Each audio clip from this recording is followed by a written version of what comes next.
Okay, so welcome everyone to this new episode of EagleFly, the experimental debugger. Today we will continue making this awesome debugger, and if you'd like to follow along, please don't hesitate and be welcome. If you have any questions, you can post them on Twitter, YouTube, or the Handmade Network forums, and I'll be there to answer.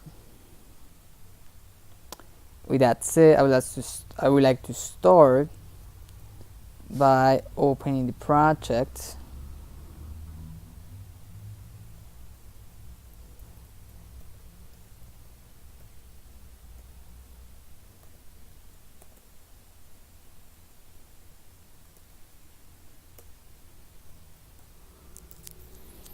And let's see. If you remember, the last thing we did was that we were trying to find out a way to we were like in a intercrossing problem where we were thinking like, okay, now that we have the basis of this assembler working as it is right now, this is some instruction streams working pretty much just for those instructions, but in any case having it already has the kinds of semantics that at least for 1 byte instructions are the most common cases, so we have some push instructions over here, some move instructions in this block. Now this jump instructions, some pushes here, some moves in here. This is I don't know, we can see some moves, some nats, some fats. This is some floating points. This is a nat with extension code. We have a loads there, and the other stuff is just pretty much the same. So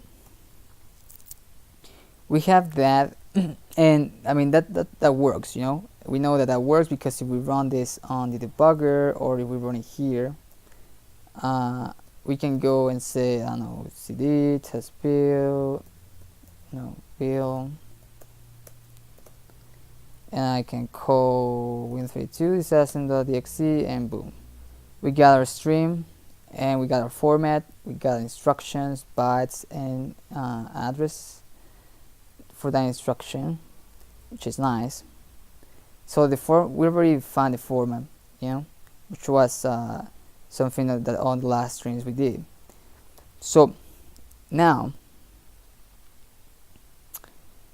the thing that one important thing here to mention is like, okay, there's two problems to attack, and those two problems have to be one is scalability, how we're gonna continue this process of adding instructions, keeping up, maintaining this stuff, all the things that we already did, to keep it in the same way. I mean, so that we can assure that if we add some more stuff, it doesn't add or a bug or some typos there that spreads out to other parts of the instruction, to the instruction decoder. So that's one. That's scalability and maintainability. I don't know how you say it, but yeah, those two things are correlated in that case. And the other as well is testability, and how do we want to test this stuff against some real stuff, like we can compare the stream against other assemblers and see the and have that as a test benchmark of saying, oh, okay, so this assembler, like I think on the past stream we were seeing Intel XCD, which is Intel's decoder and encoder for instructions, which is it's something that we could use, something that we can make a test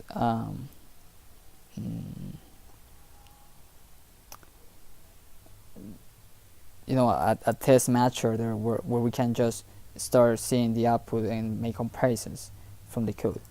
That's something important. And so there's two ways to go right now, and um,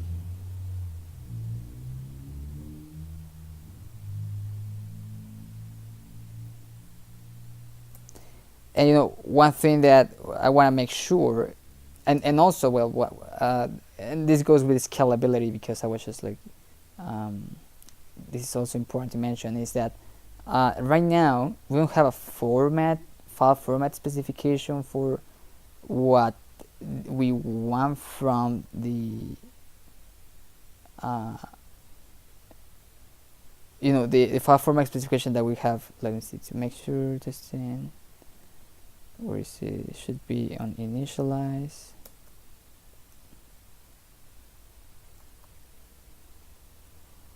A table we have here. Here you go. We have this to do,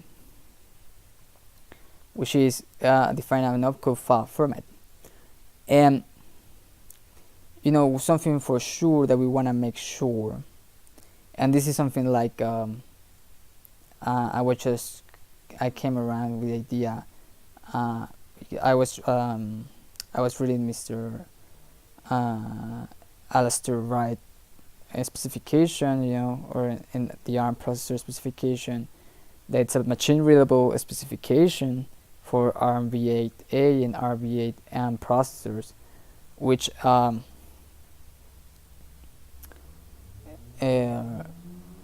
since it's executable, I think I already mentioned this in the past release, but anyway, it can generate the disassembly. It has all the semantics, so that the disassembler generates from, it gets created from the specification, and you can generate it from it, and you can validate formally, that the disassembler is going correct. So there, with that sense, you can go and have the testability benchmarks that we have, that we want to make sure that happens, and the kinds of the table semantics, all the stuff for how the tables work, that can even come from there, like this kind of construction that it's already done from the specification, because if you think about it, I mean, this is an assembler is just an interpreter of the specification. Its input is the specification, and it just grabs that semantics and says, oh, I know what this means. I can just see, I understand the semantics, so if I put some input, I got some output. In this case, the input is going to be the opcode bytes, and it comes and it spits out mnemonics. So that's only possible because he has the assumption of the specification. He knows the specification, or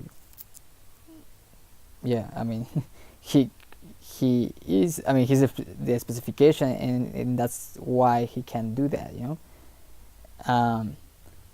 So that's kind of the heart of it. So one important thing that I was like kind of thinking about here is like, well, what if we try to define that first? We go and see, oh, okay, we already have some instructions here that we can play around. Where is it? We have the mnemonic entry. We go to tables. Here we go. In the tables, well, we have this stuff. We have some data structure here that we right now. This is the heart of it. This is our specification, of the thing. Like, oh, it has a mother RAM, it has rec to mother RAM. It has an extended opcode, rec field inside, effectivity inside, and I mean, this it's okay. Right now it has work. All the things that we know that certainly happens in the specification happens to have all this stuff, and we can represent the instructions and the specification with this. Of course, this is not sufficient. I mean, a real specification is not just data structure and stuff. This a specification works more with semantics. So that's the main point of it. So one thing I would like to do now is, like, what if we can go to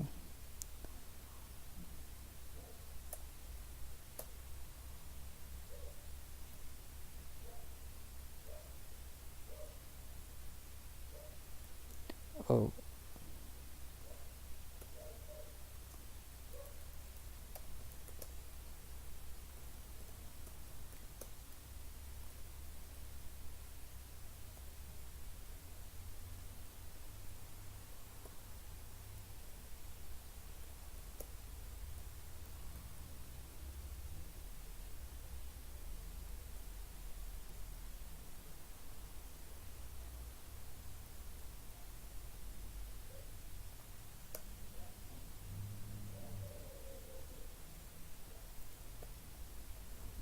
and I'm gonna call this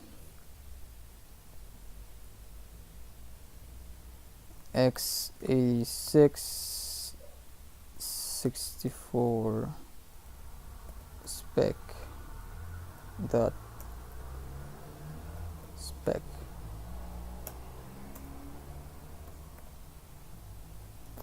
And this is the x86 64 spec dot spec.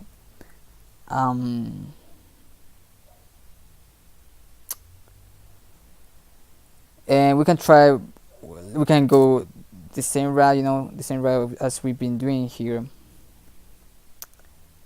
And we can say, where is it? The first instruction. There we go. Let's pick an instruction here.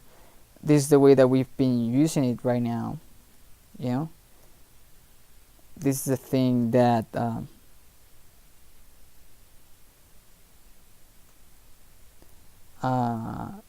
until now it's been work. But if you think about it, well, we want a way to translate this, and let's say we want to have an abstraction layer of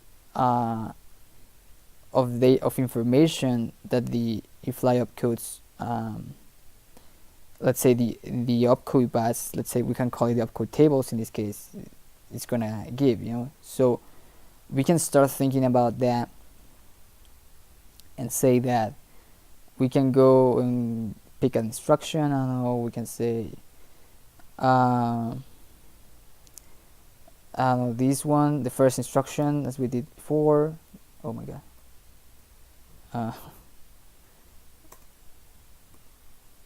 There we go.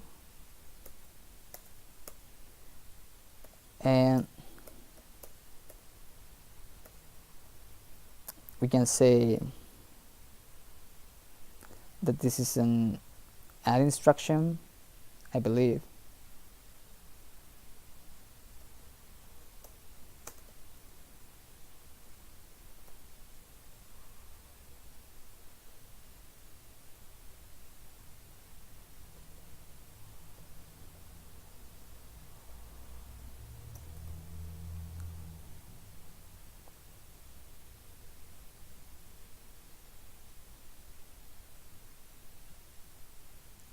So it should be this.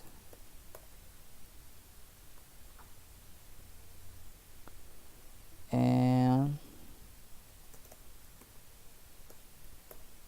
we want that.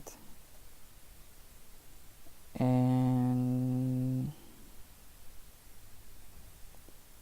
this is, I believe it's this one, isn't it? It's the one by, yeah.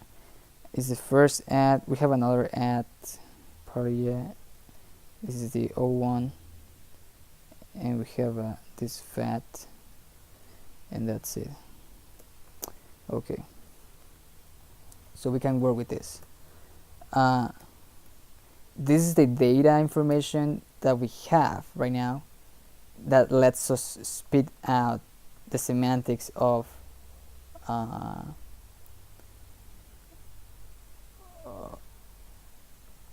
of the thing we are doing right now. You know, like, oh, this is an add instruction which happens to have this kind of semantics, and the encoding is this. You know, so this is not this is the thing. So what I want to do now is to start making this as we can call it like a language.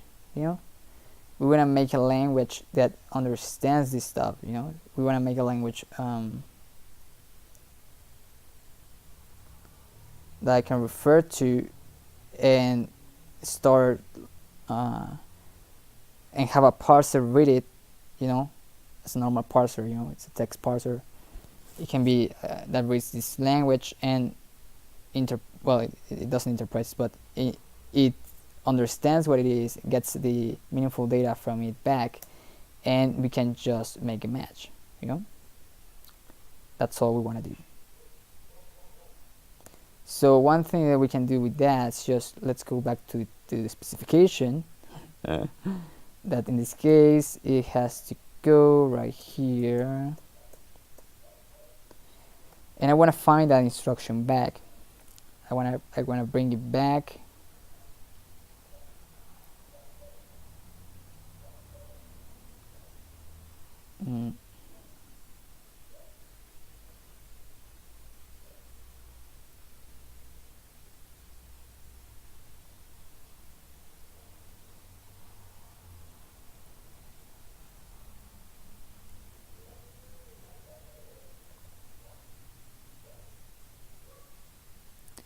So we have an O3.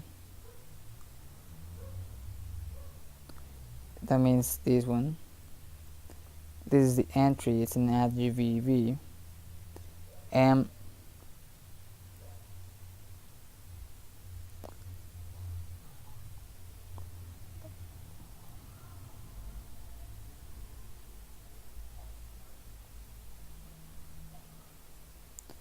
I want to, this is the same, this is a copy. I'm gonna have here the EVGB thing.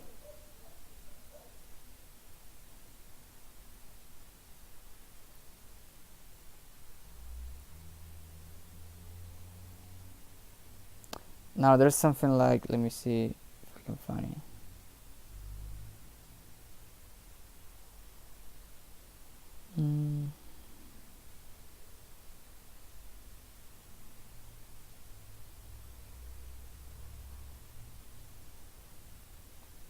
No, it's not this.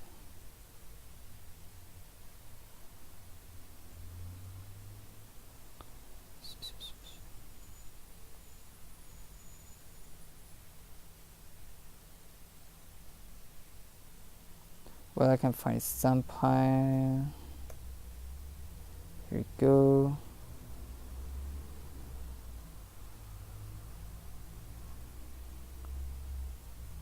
And I mean, here, if you go to Sampire, I mean, I don't know how reliable this is, but they have the matching system. You know, where do we got the E, and where do you have the all these types information, where does it go and stuff. One, and how is it used, you know, it has this kind of idea that it works with classes of instructions, which is kind of nice, you know, like, oh, we're talking about EVGV, oh, okay, so if we're talking about E, yeah, it's a general purpose instruction. G is a general purpose instruction as well, you know. R is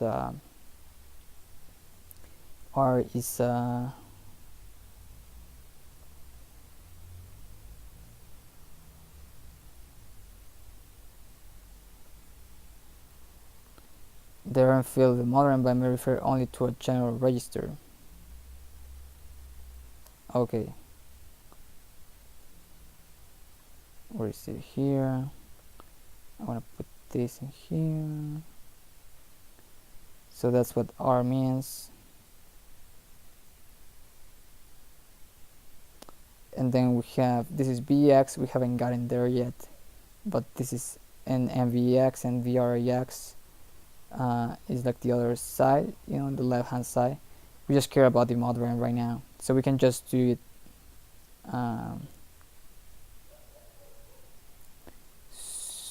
with this. So let's say we have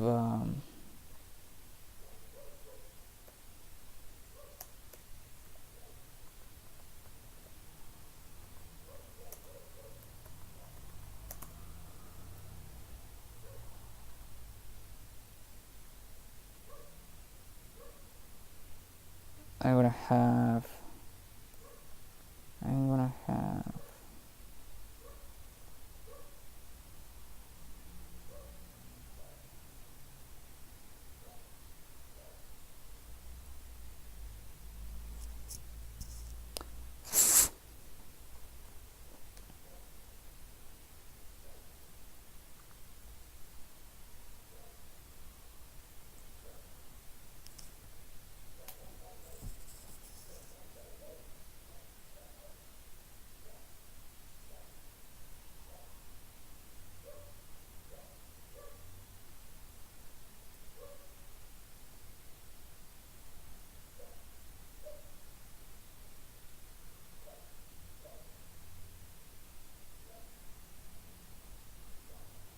okay, and we have a V.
So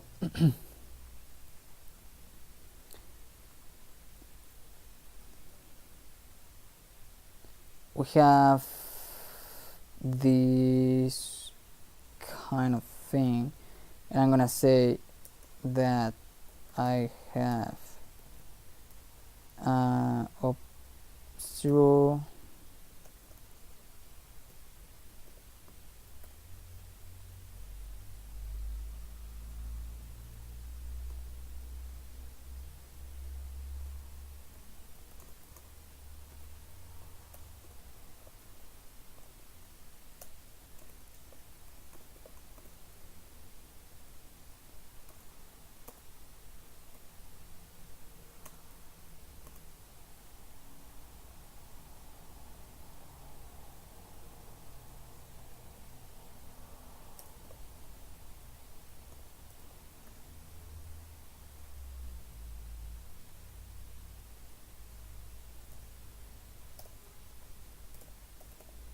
Probably we can change it to this.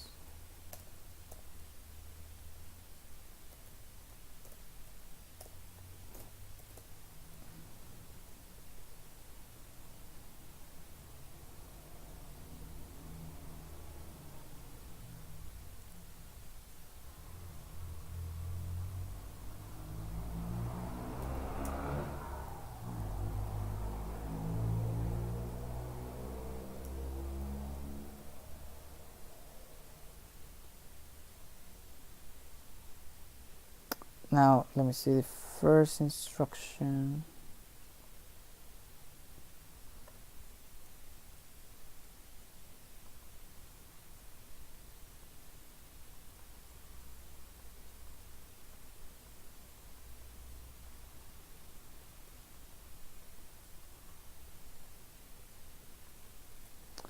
And we can say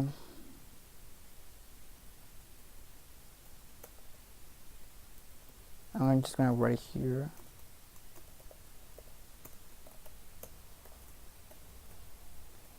And I'm gonna say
now I don't know, we have two, one.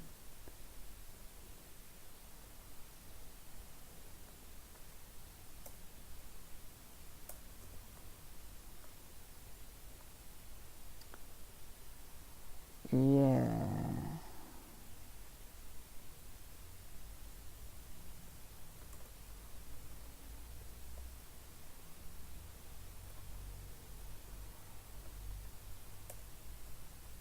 Send.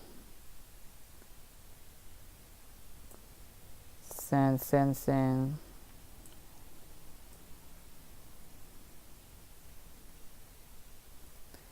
And here, let's see, we have that. So let's go to the encoding.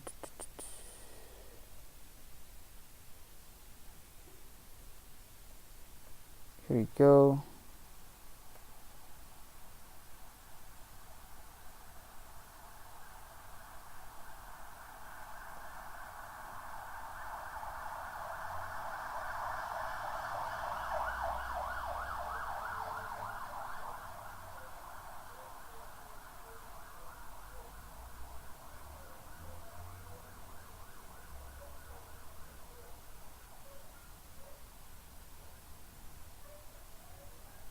and we have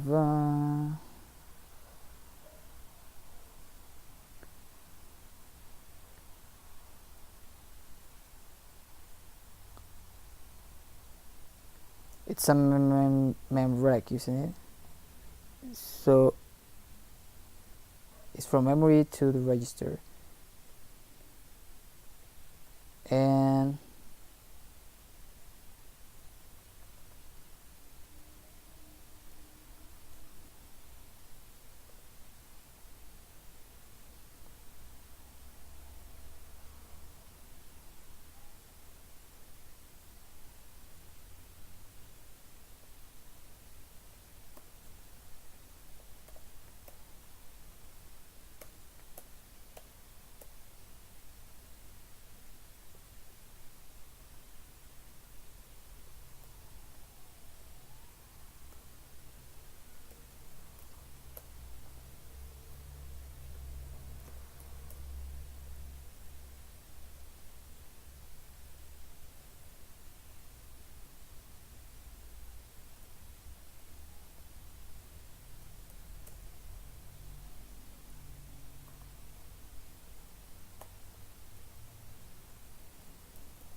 we can say something like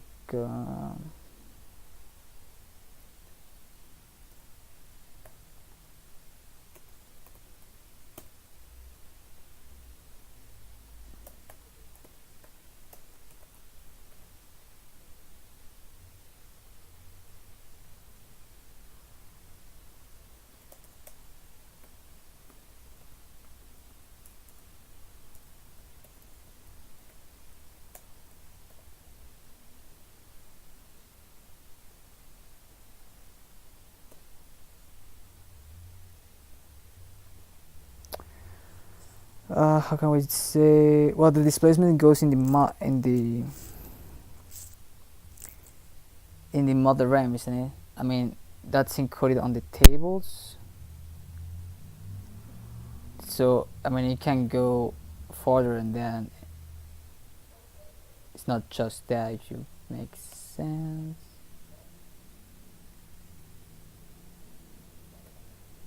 um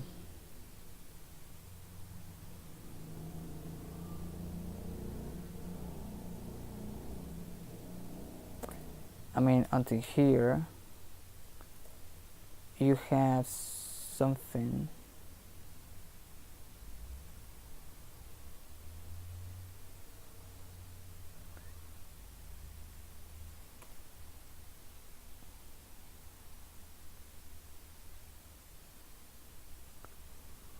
that you can, this is like the assembly language specifier, yeah, and this is like the encoding specifier. So this is gonna be, and we need both, so I can call this w bit equal x,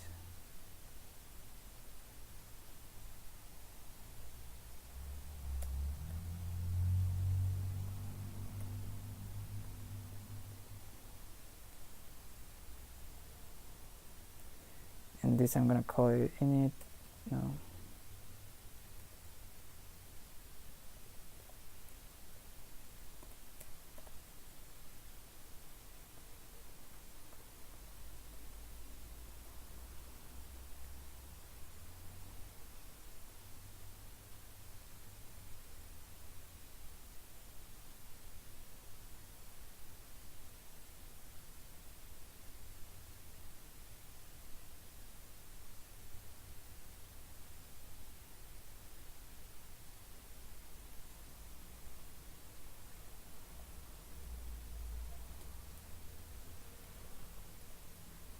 and then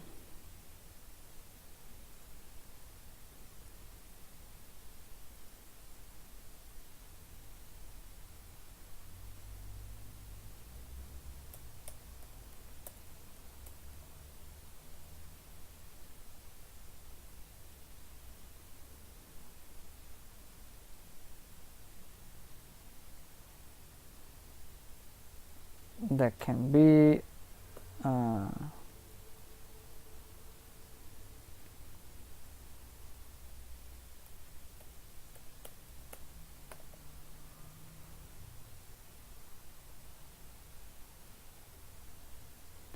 I don't know, I can put here a weird symbol just to define it, and something like that.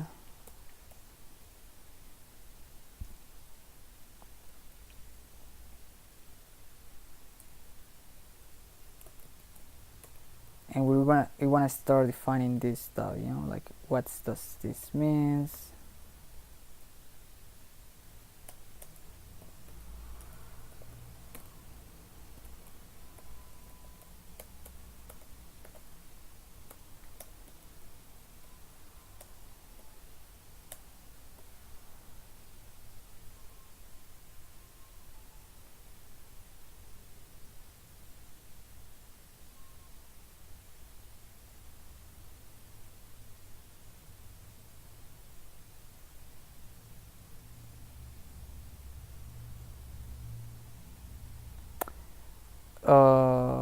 So we can just, this doesn't matter, we're just gonna think about, okay, so we know that this pretty much define that like the matching system, like this relates to some places in here, and this is just the same. So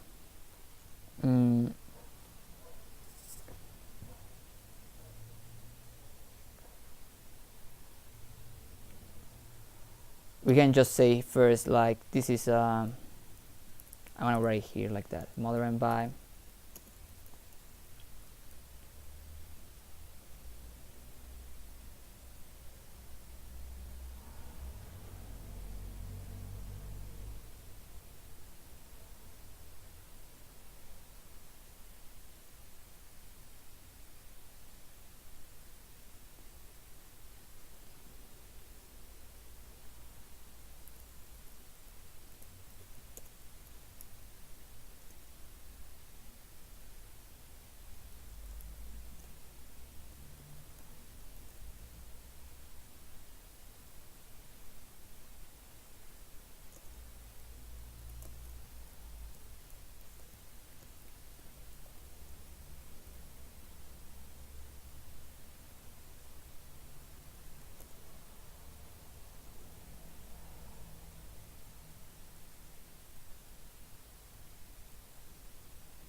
So this is the operand, and we're gonna use a kind of a function to define it. We have to get the GPR, well, the register type and the register size, you know.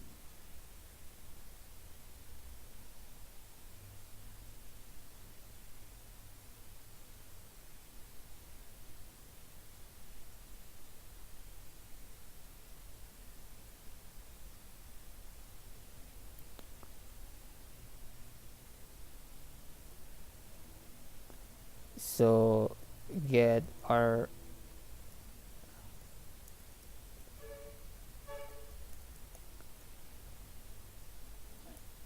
I'm gonna call it rec type,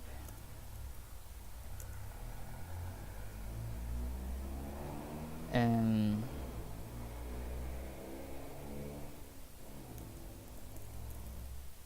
rec size.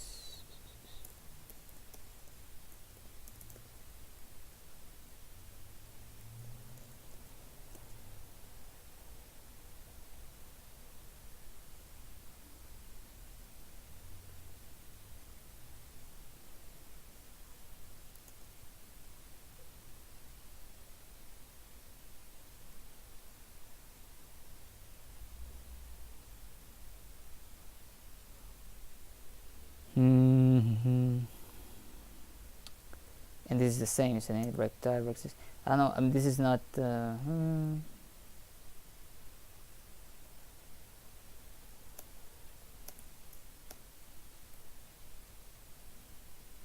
It counts in the same piece of data information.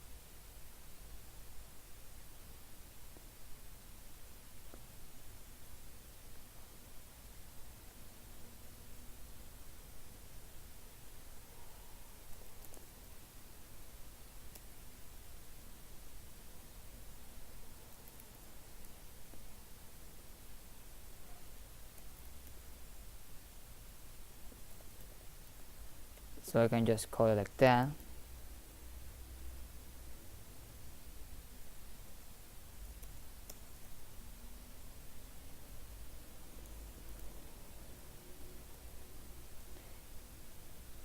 And this comes, the E comes from the RM, so this is the RM. And this comes from the rec. And we can do that. And then we can say, you know, what else? So you see here, we are pretty much doing the same stuff that we were doing before in code, you know, in C++ and C semantics. Now we are doing our own definition of what we want to do, you know, the language of this specification, you know. So basically we're creating our own specification based on the real specification, you know, that is going to serve just and only for instruction decoding, you know. So it's going to have all the information necessary for it to know, okay, this is the encoding, this is the grammar for the assembly language, or well, the grammar, that's it, and the meanings of those fields and how do we make sense of them, you know. That's all we want. And I define this rec stream, which we can just build like a C++ thing, we don't care. And I think that's it. So this pretty much is just the same as all this stuff here that we were doing before. So our job is rather to get to the same thing as this, but with this, you know what I mean. It's just like, oh, you know, I'm getting this and I want to just do it this way now, you know. So let's try first one step at a time. I don't know if I do need another stuff here. I can just comment here this. I'm gonna say I don't know if I need something else. We have the EV there. I'm sorry, we have the type information that we can just make sense on the processor.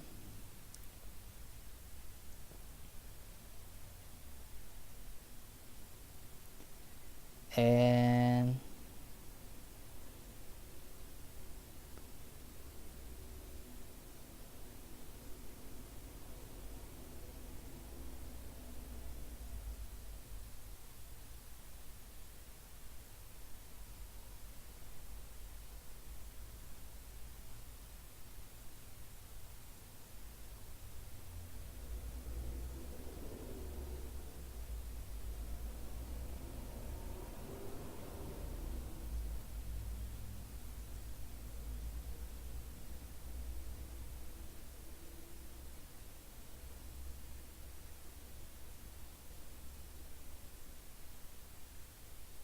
we missed this stuff, but we don't care right now. We have some semantics that needs this kind of stuff, but we're gonna add that later. Doesn't matter.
okay, this is encoding for 1 byte opcodes. We have prefixes, opcode bytes,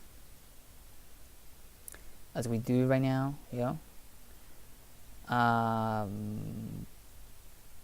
mother m byte,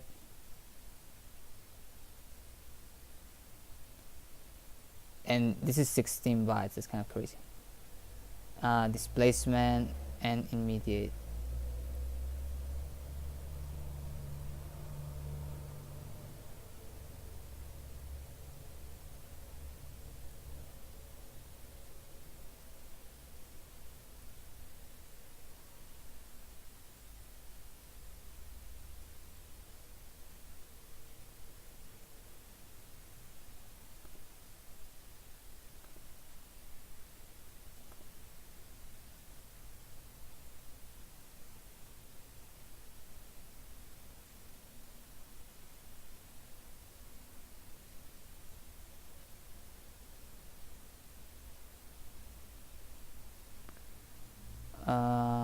What's the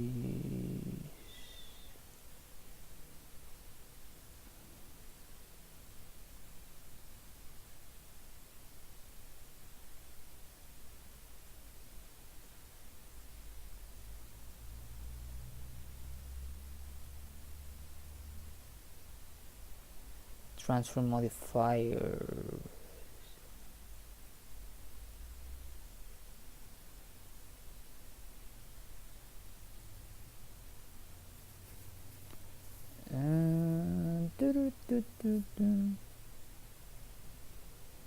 I don't know. What's this.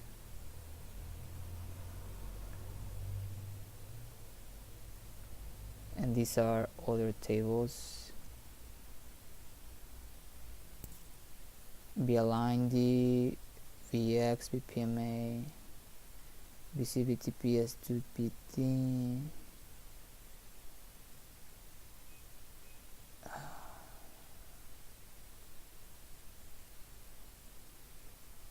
I don't know. We'll recheck that later.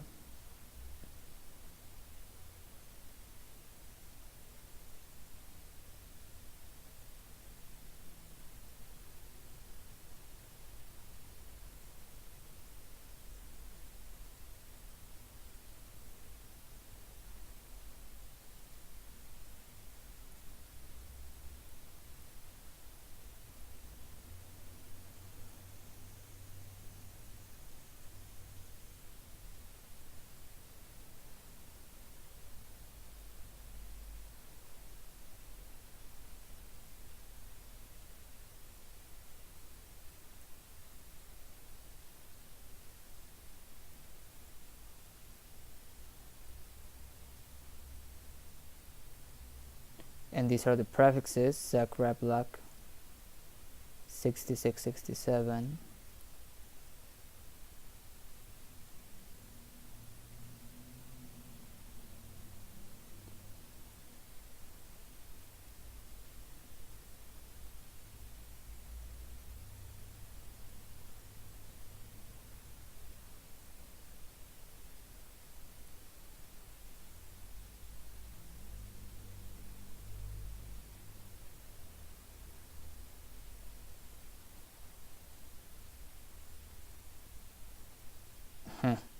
Funny, yeah, you can have 4. We have 5, but you can just put 4, yeah.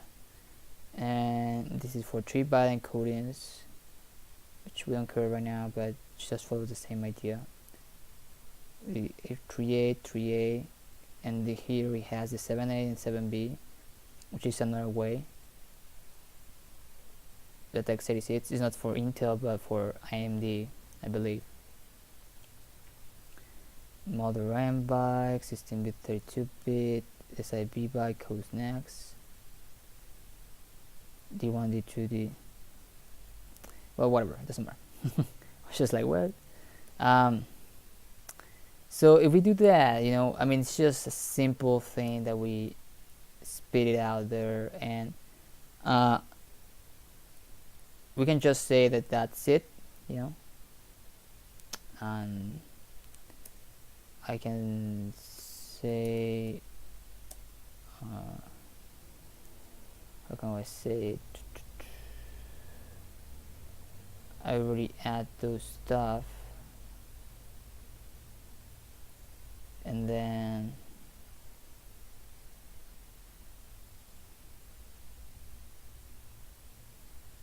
I can keep this like that, so that every return correct. Well,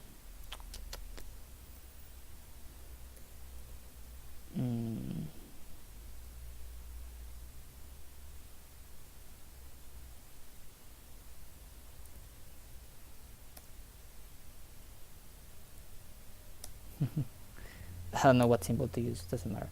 I'll byte, I'm just gonna do it like that, and I wanna have some kind of semantically, since we already said this, I wanted to grab it in this way so that we can just get it and transpose the information. And well, I can just say and.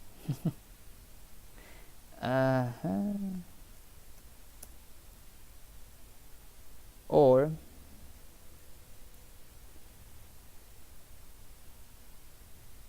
we can always make sure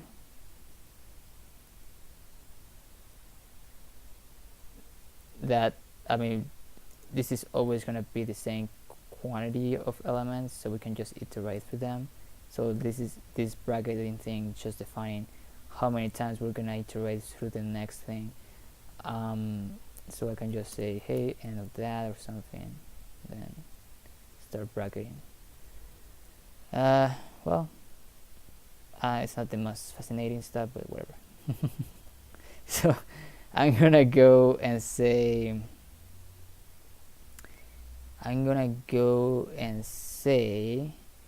that we want to disassemble the same instruction once again, you know,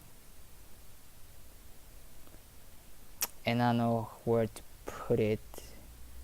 We can do it in another file, or we can keep it here. I don't know.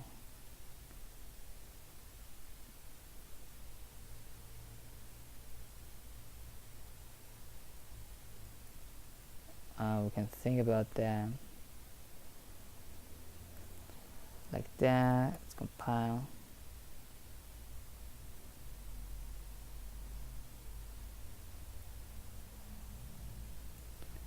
And then I don't know. I don't know, where is it? Well, we can just start again.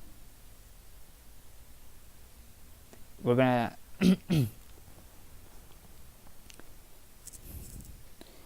we're gonna do this as we were doing it before, you know. I'm gonna say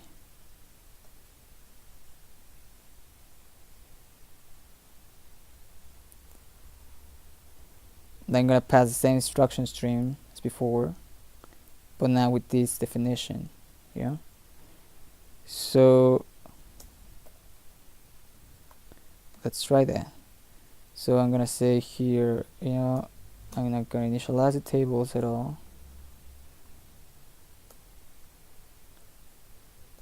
I don't know if it goes here.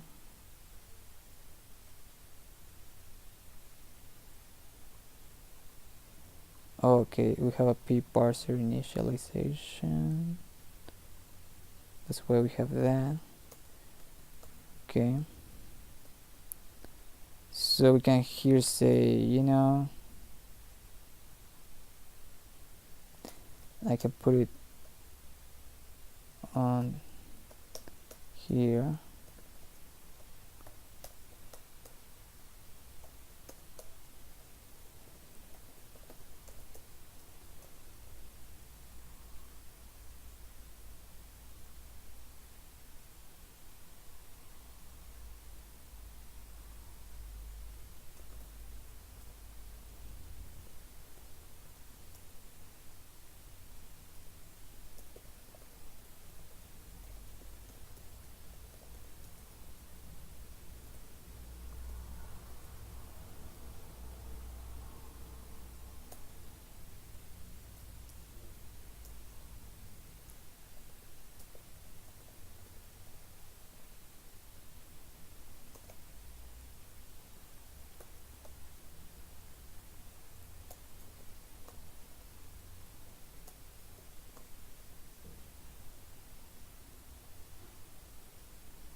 So for starters, we want to say that we want to have the same theme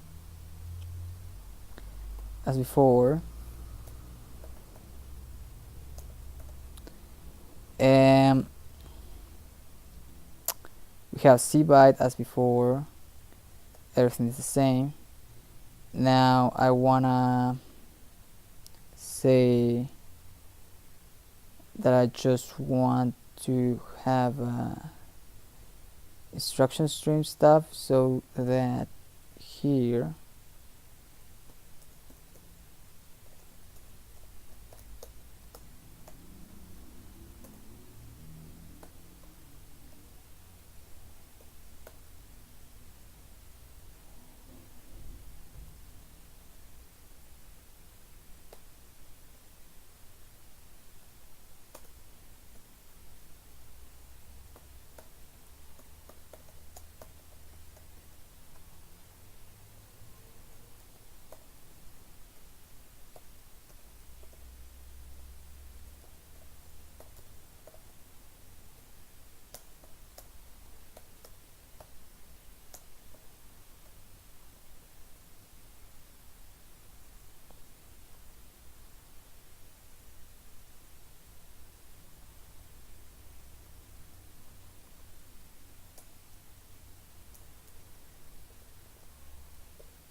and let's compile.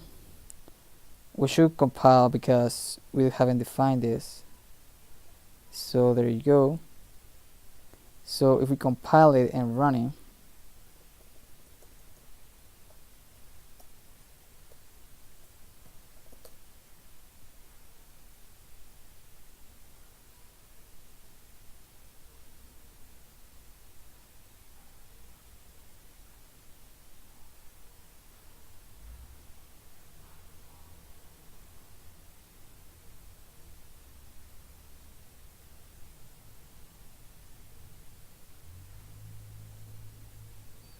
everything is the same. You know, nothing has changed at all. The same stream. But now we can just define this on the build.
So now that I define x86 spec, we should expect to see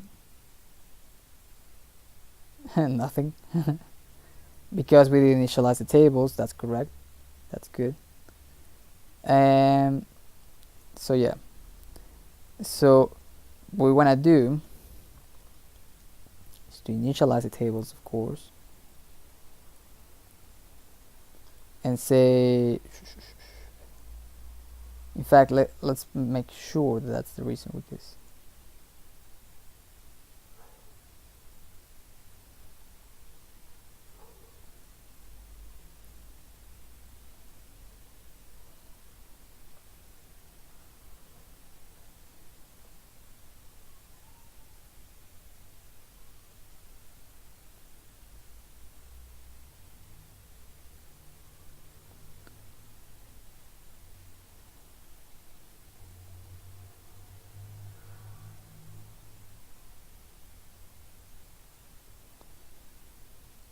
Yeah, we didn't get the mnemonic, so we just break.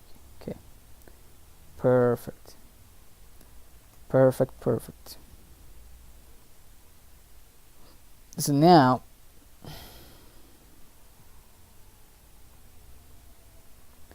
it's like, what table ID? We didn't even so we want to say here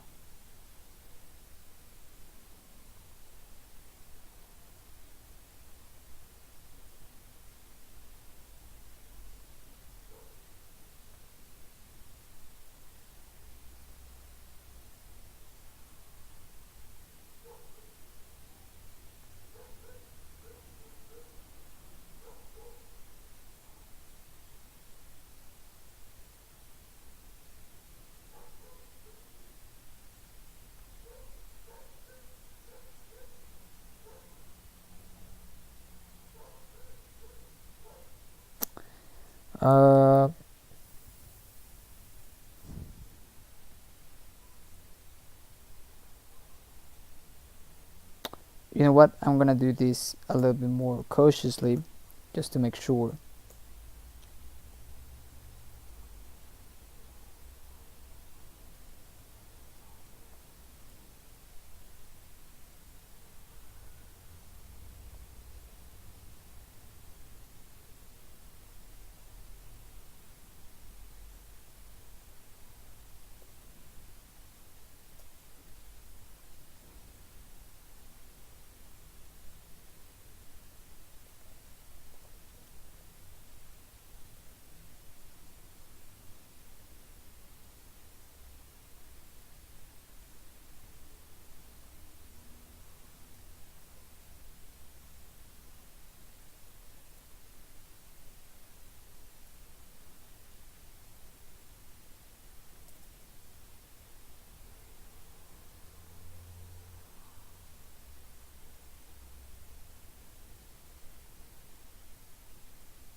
I'm gonna call this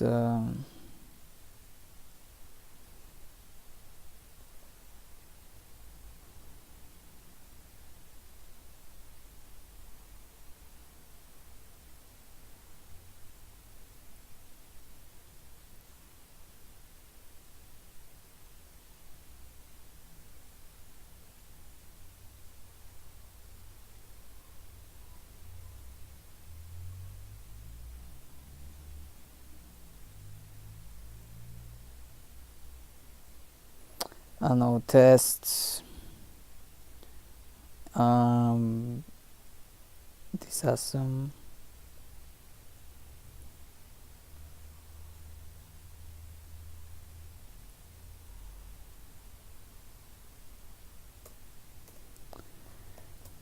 and we can just start again.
So here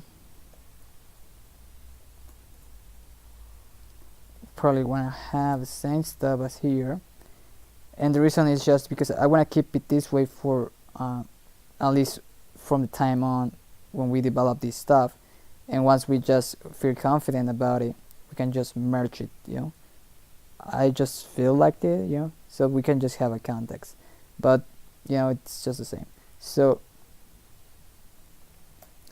I'm gonna do it in another place just for making sure, and I'm gonna use, well, this, and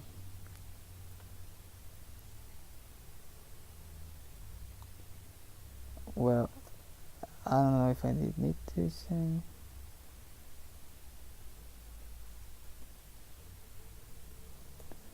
I'm gonna keep that way.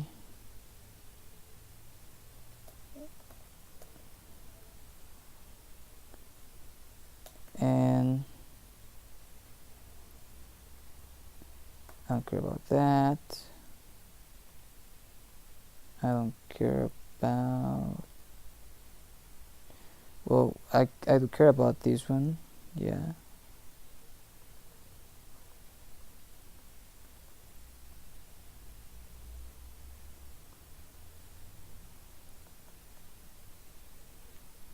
And I wanna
so we got test the system, and it doesn't do pretty much anything. So let's say we have a hello world first, just to be sure.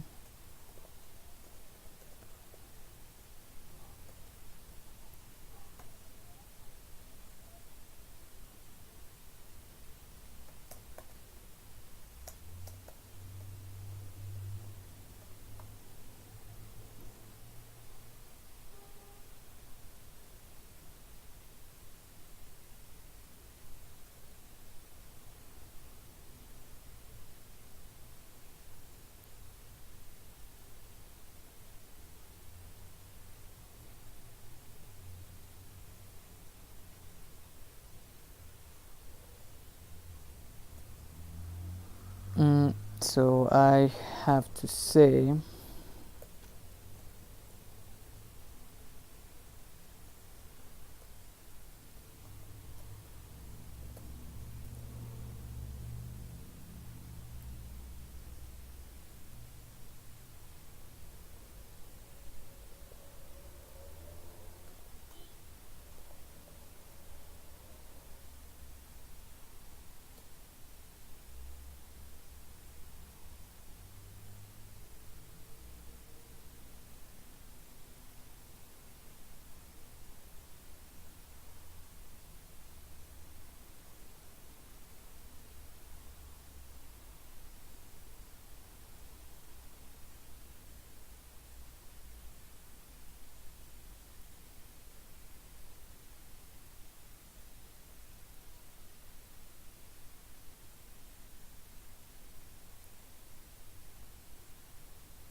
I wanna say that this gonna have EagleFly.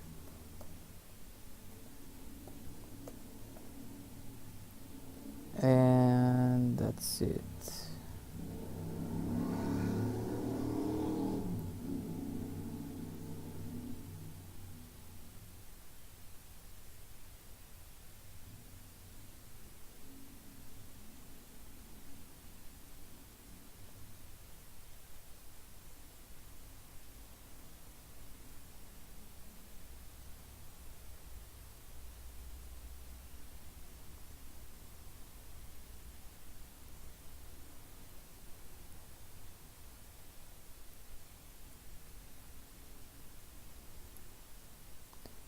And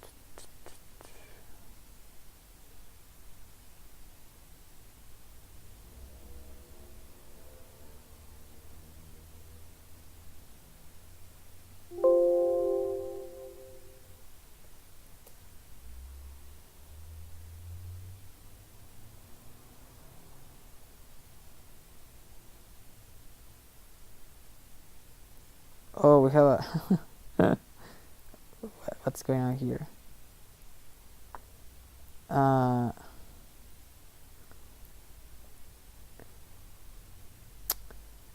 We could say that that's the way we want to work with it.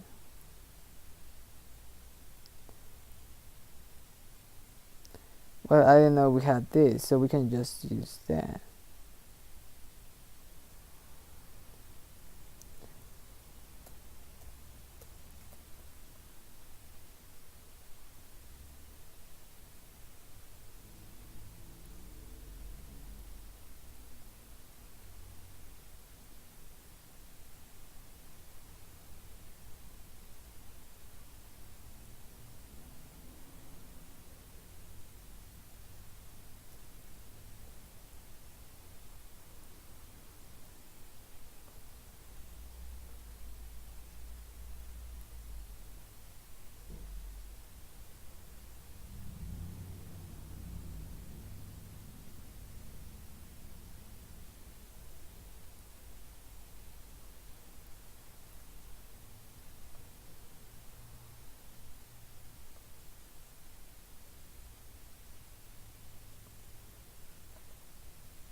So there you go. We have our hello world, our happy hello world, happy hello world. So now let's start by copying the semantics from EagleFly Disasm so that everything works the same.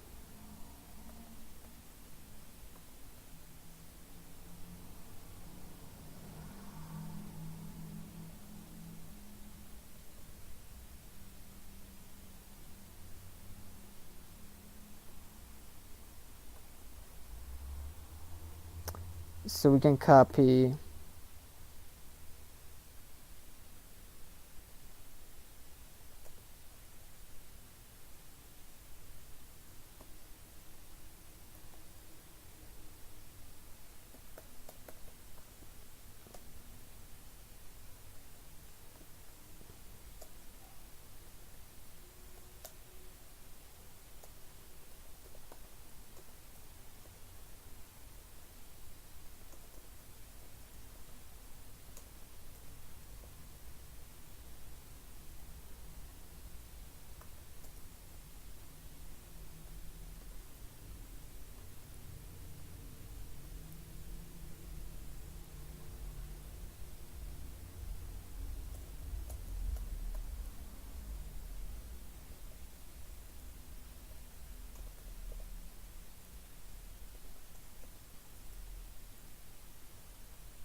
and we are gonna use a compiler just to solve all the things we need to use this.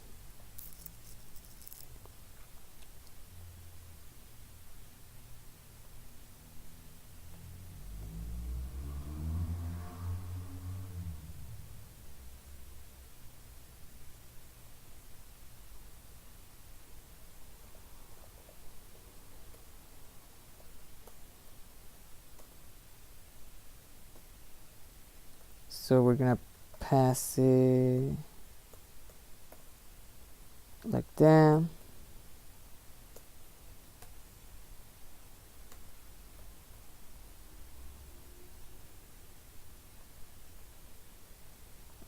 And we have to initialize the disassembly state.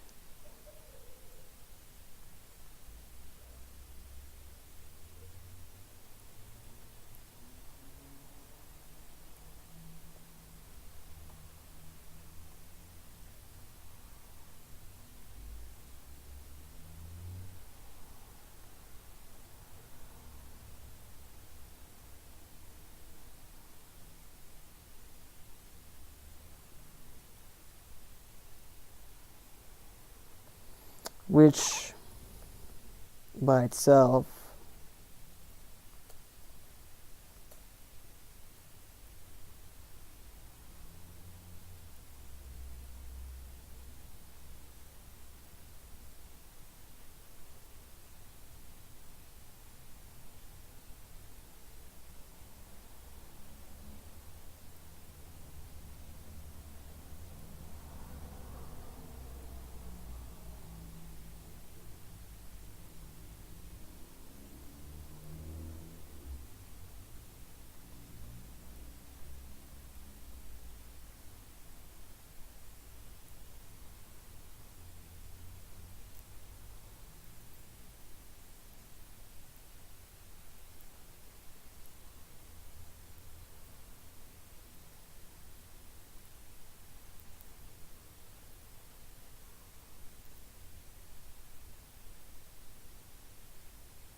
we can say, I was like thinking, well, you know, well, yeah, probably we want that, yeah, doesn't matter.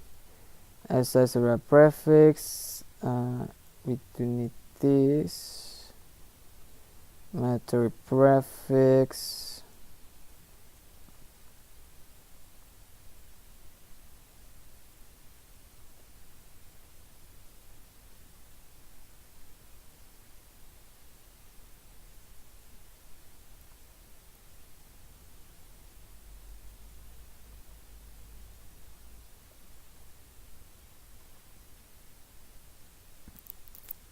Get mnemonic entry. This is the thing that we care about, the get mnemonic.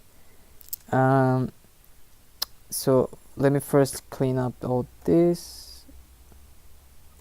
So with the disassembly state, I have to copy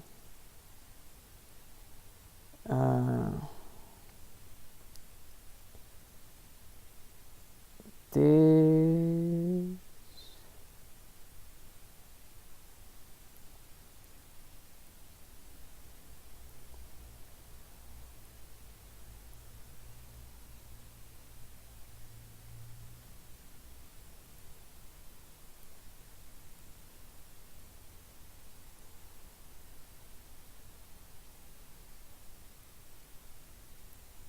So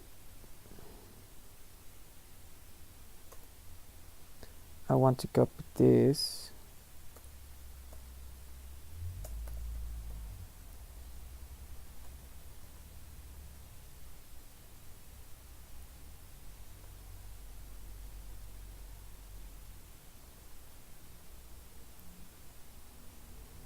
And I need the virtual address as well.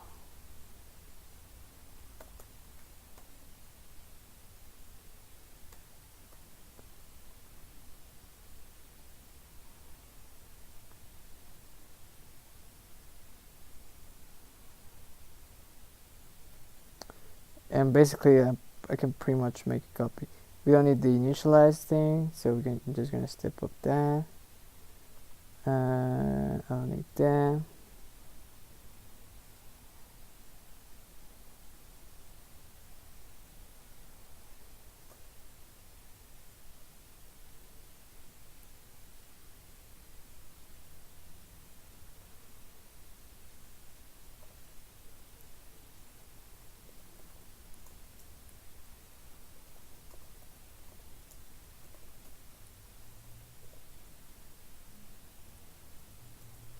doesn't matter.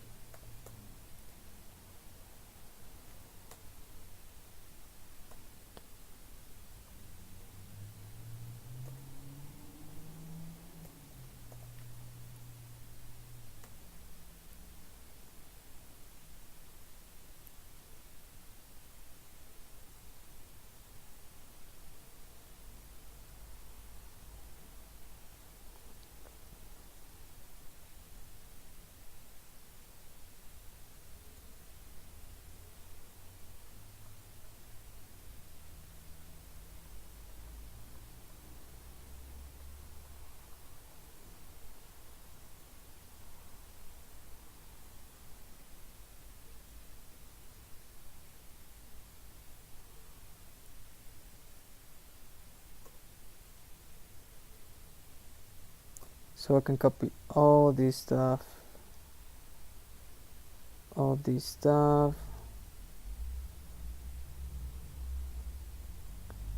fetch operands, push displacement,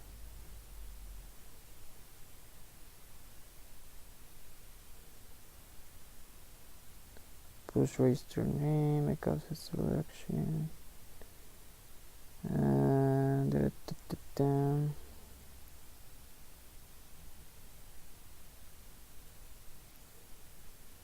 table ID.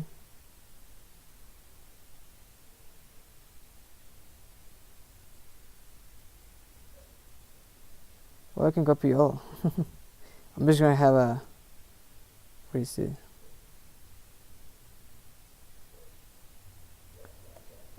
A raw copy of the file, so we can just play around with it as we might please. So if we compile this, and it's gonna work, probably not.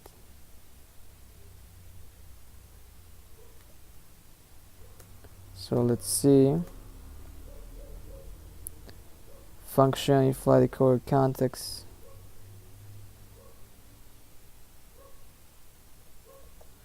Oh, we copy the begin, and then one more time.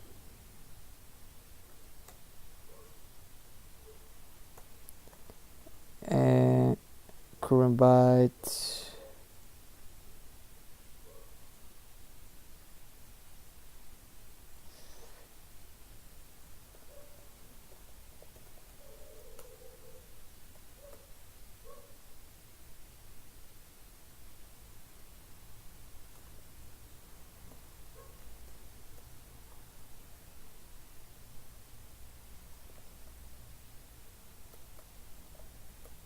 So we then copy that.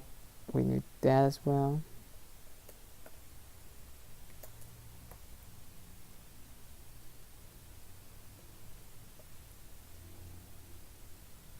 And then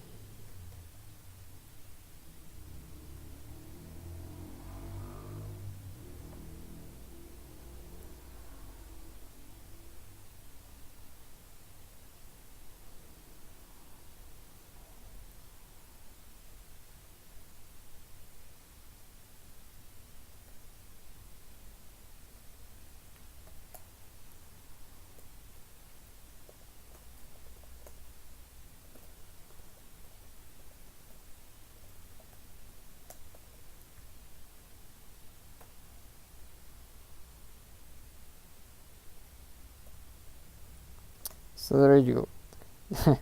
Now I just copy everything, nothing fancy going on here.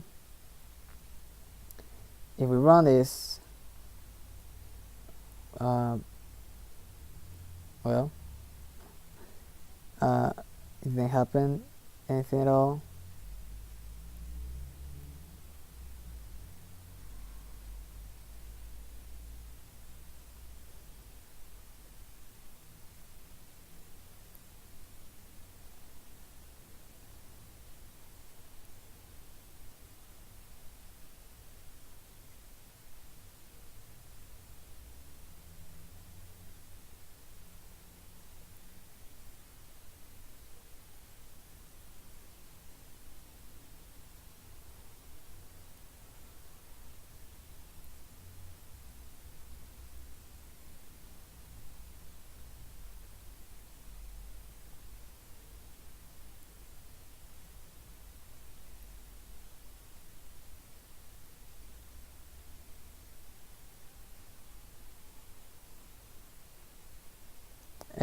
doesn't work because we don't have a table ID.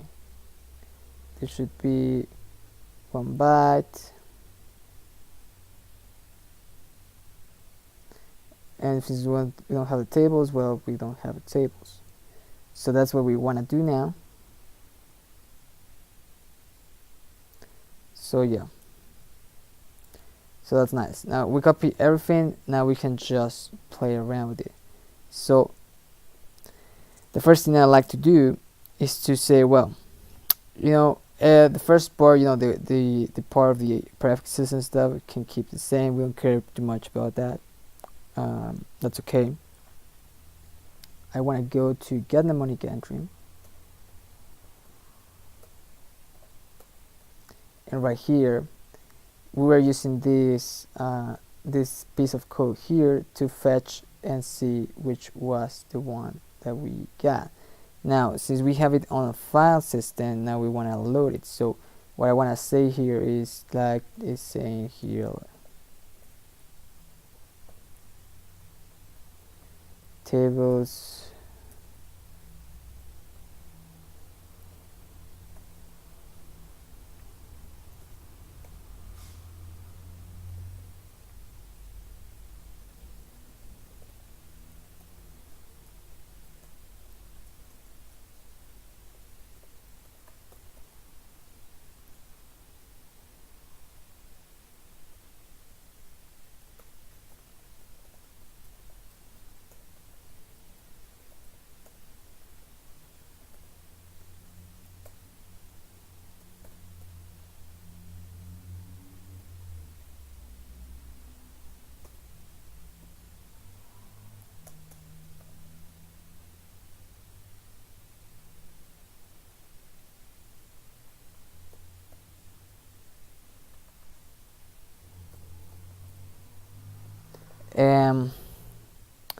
I don't know how do we want to do this.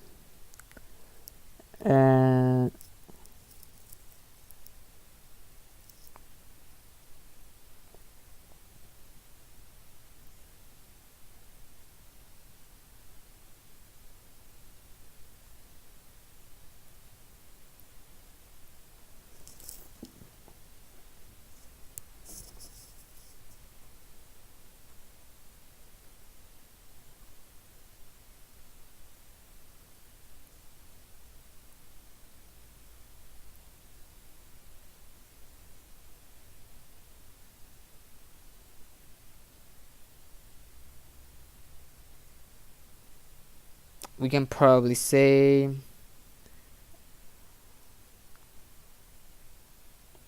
that, well, probably the specification is going to be too large to find it. For now, we're going to just load it that as well. I don't know, probably we can have in the future, we can have a future dynamic allocator, the memory allocator for the context, whatever you need. But I don't know how huge they could be. Probably they can be huge, and they will get really, really huge. But we're just starting with this, so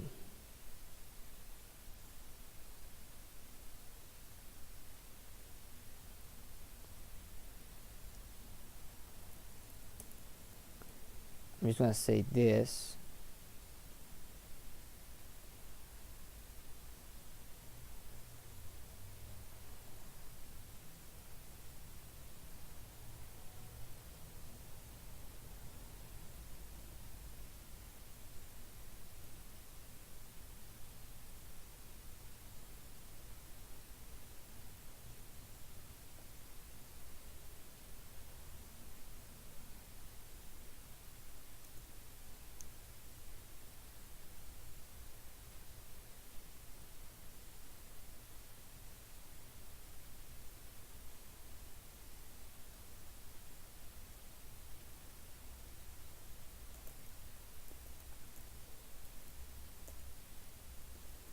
Now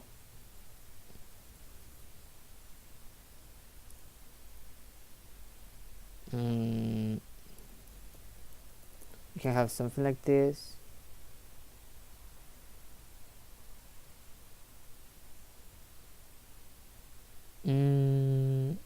let me think. If it doesn't find the tables because the thing doesn't have it, I mean, the disassembler of course needs the tables, and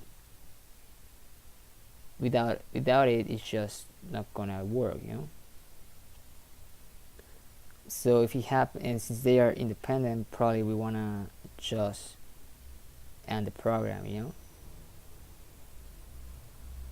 So instead of asserting, we just like, hey,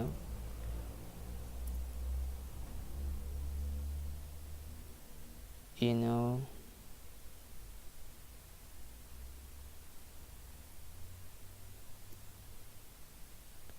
we just do that.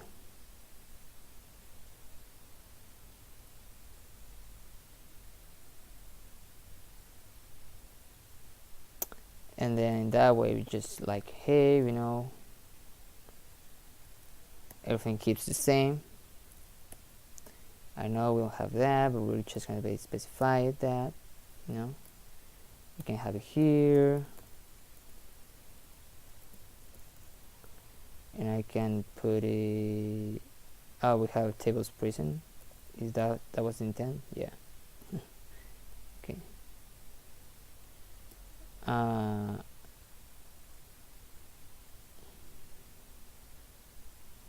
I think I want to change these types because I mean I just want to keep it like that way, but I'm just gonna start with this to be the way we got it before, and this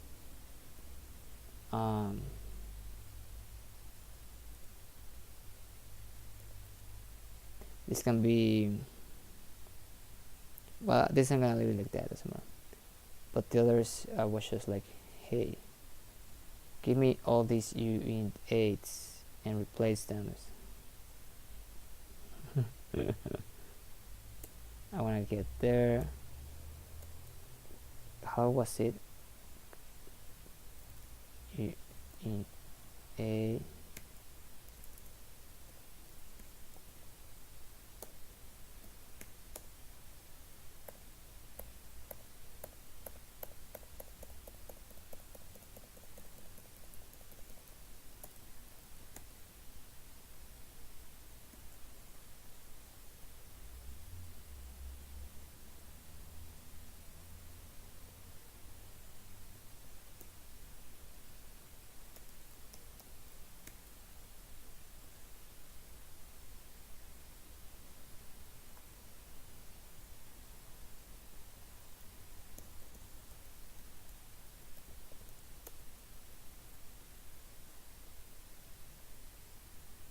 So then with that load tables, we can now use it.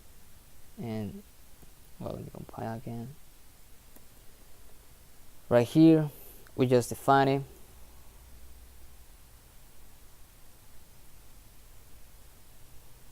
and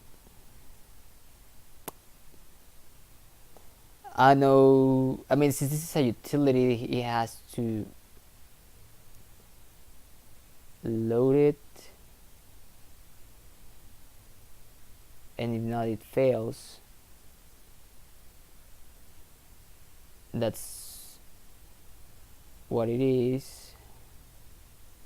So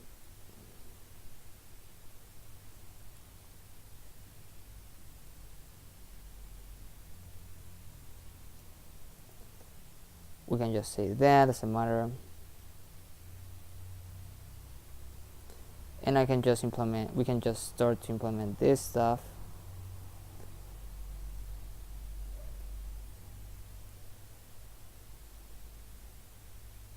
And I don't know if it would be nice to have another file for that. Probably. Why not? EagleFly table loader.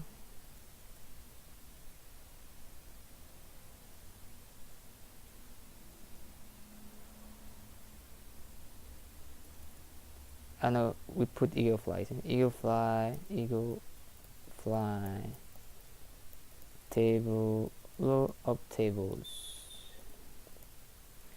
Then this is the tables.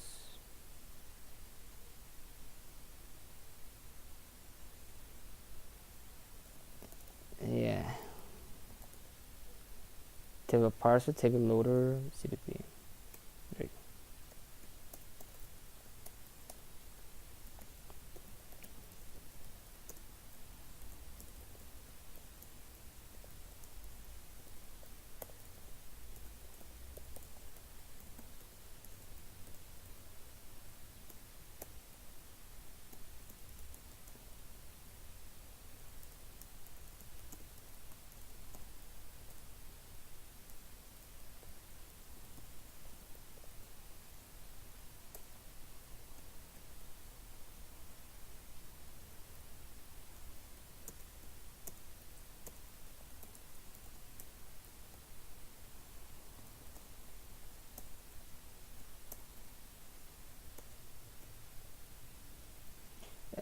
you go. It's not properly an ISA, but well, yeah, it is. Okay, so we can just say that, and we're just gonna say, well, we have a load tables,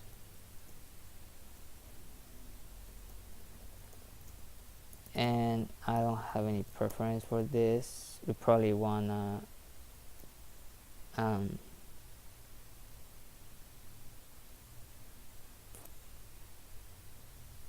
I'm gonna keep that way.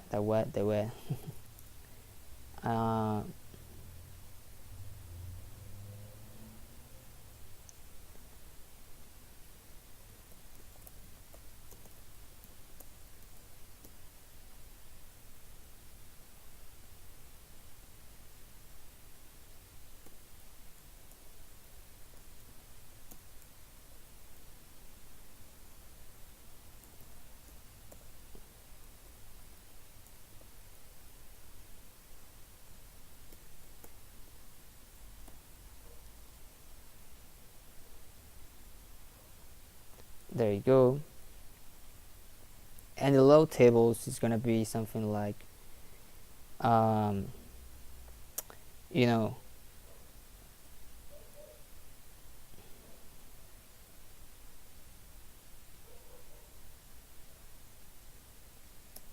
it can be even the platform layer, in the way that we were referencing back. If we want to keep it like this platformic, if we want to take out all the platform layer stuff, as we got it before, even though right now we don't have an interface for that, we can just get respecting it, so that I'm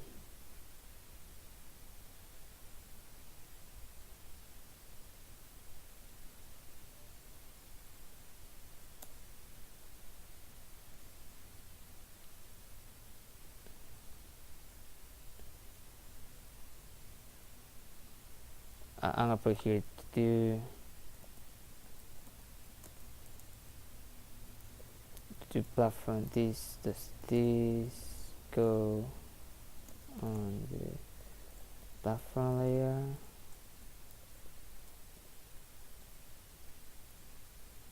I mean, probably not, but this can be a stuff and have multiple representations for each platform, let's say. So yeah, I mean, this can be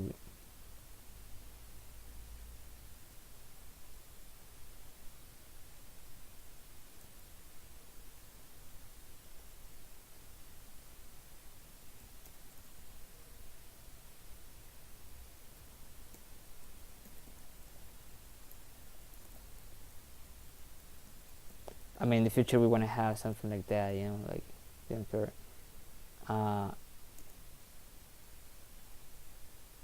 So yeah, so this is like the internal representation.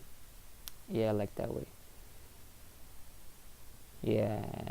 Yeah. So we can keep it that way. We haven't defined that yet for the internal representation of the Win32, which we probably want to do, but since platform layer specific stuff, it's not a lot of stuff right now. It's just we haven't thought a lot about that, but we have to think about that a lot more. So for the Win32, yeah, we want to have something like this. I'm gonna put do here, and I'm gonna say this, probably, I don't know.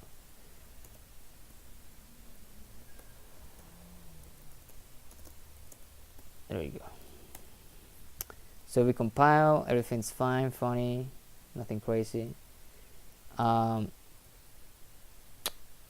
that's it, so before implementing this stuff, I would like to go to the get mnemonic bag, and I want to write some usage code, because that's the first important thing about it, because this is gonna change internally the presentation and the way we fetch the opcodes totally.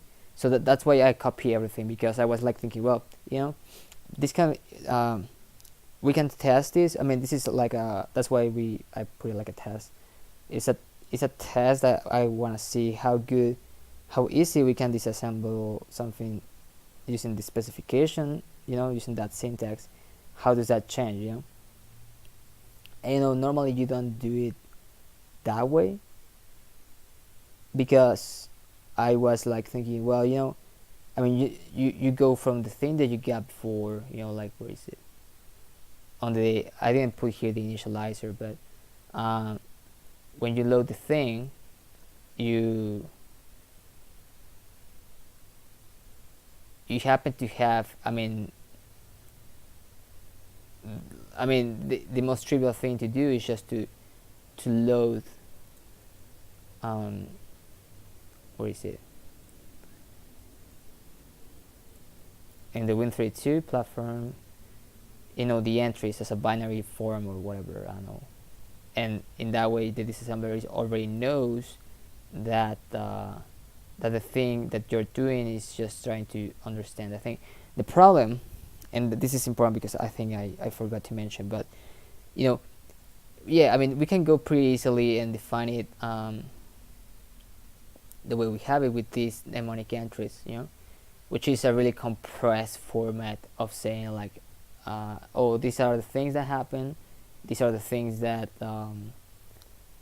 this is how you can read it, all the data that it needs to decode something, it's already compact and it just works, and in the other way that we are reading right now is more explicit. It's not a, and that's what we want, because the reason that we wanted this, and even though it's like decompressing this stuff, it's visually easier for us to think about it, because it's text.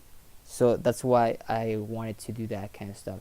If we go to the x86 spec, you see, like, this compared to this is just like totally different. You're like, hey, what's going on here? But the nice thing about doing the specification in this way is that you can pass it, and probably this is going to be better for, I mean, if a user or somebody wants to read the spec and say, like, oh, where do you find it, or how do you using the tables? Oh, these are the tables, this is what we got. And in this way, I believe it's just we're passing all the complexity up to the encode to the tables.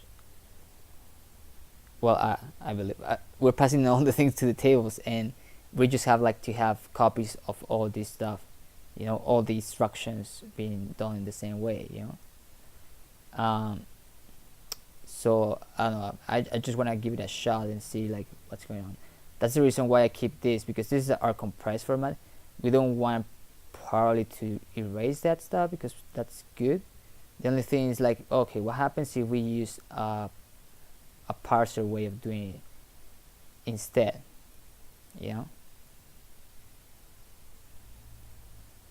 so yeah.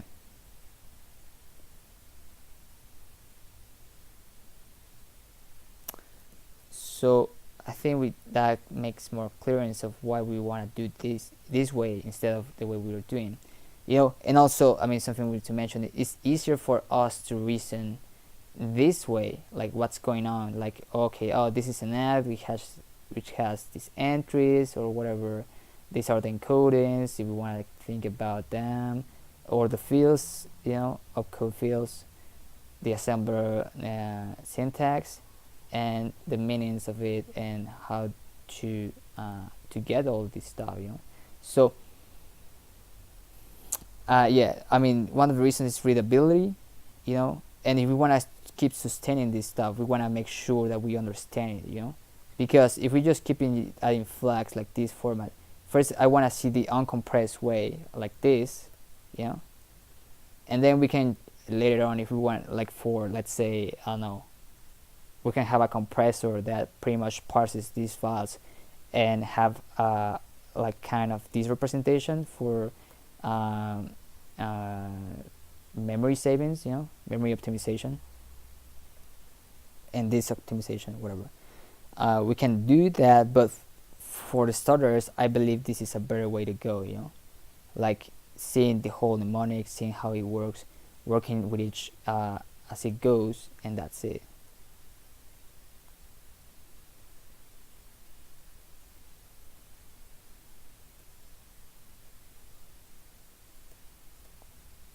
Okay, let me just drink some water because I am getting thirsty.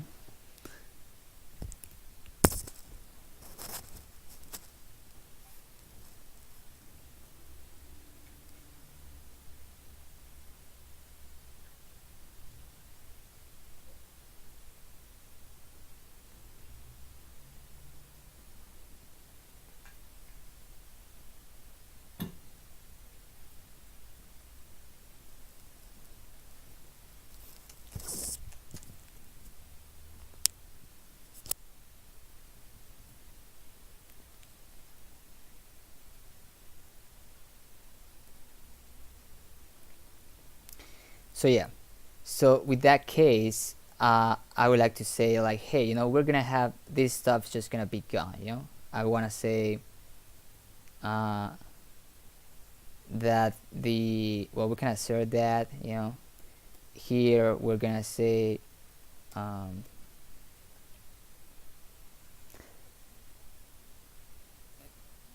uh, tables.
So I'm gonna do the simplest stuff here. It's not gonna be fast or anything. It's just gonna be the simplest way possible to do it.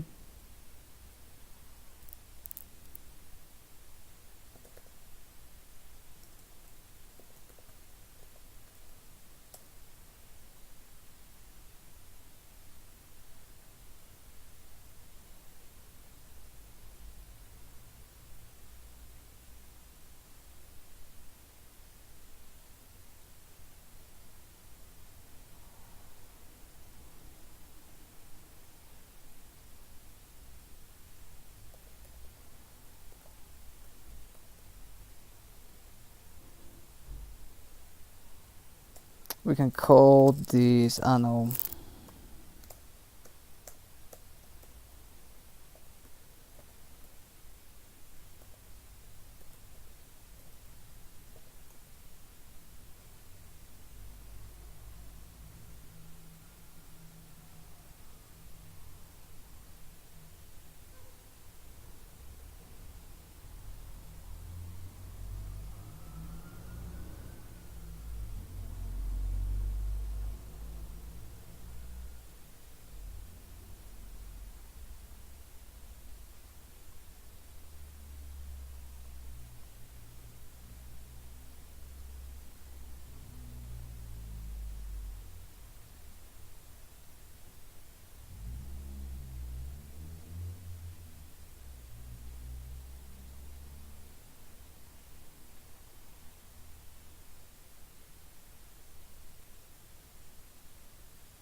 mm,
okay, okay, I see what I see what I see.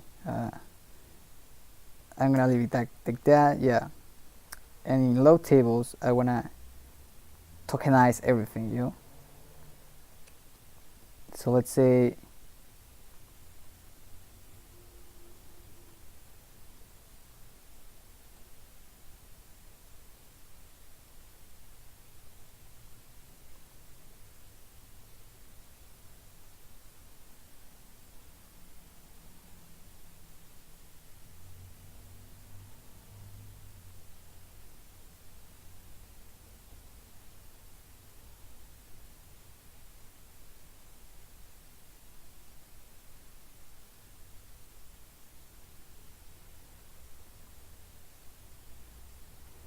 I wanna say 50. Well, this is the same. This doesn't change.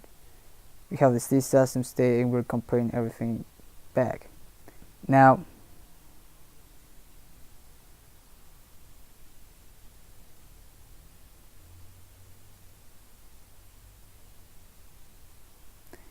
I mean, probably all this stuff is not necessary at all.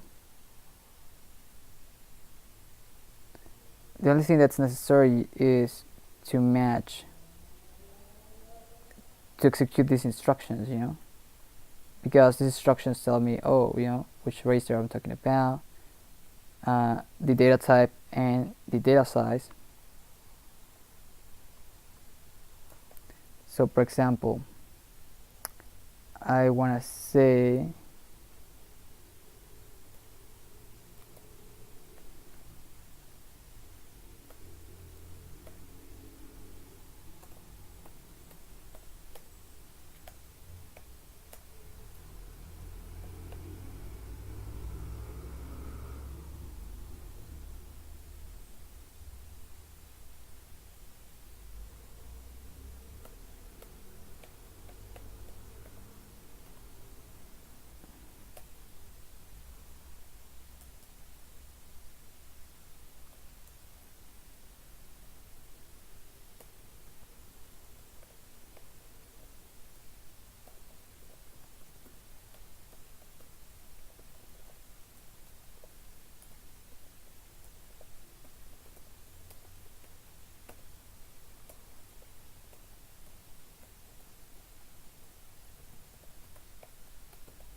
I don't know how this is a bit field.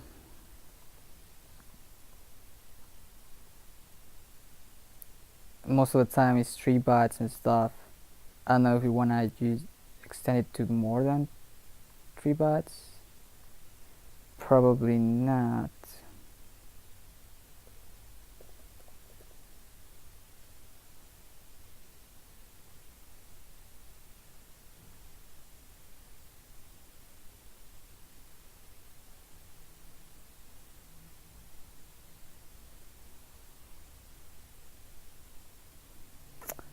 So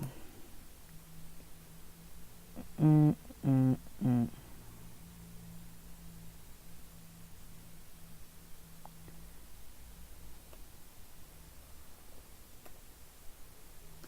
For now, I'm gonna say this.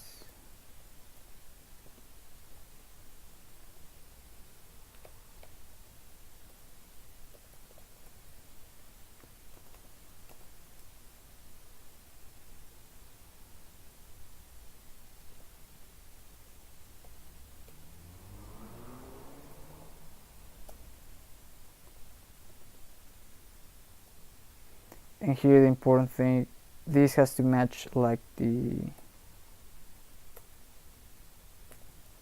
push register.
Yeah, whatever.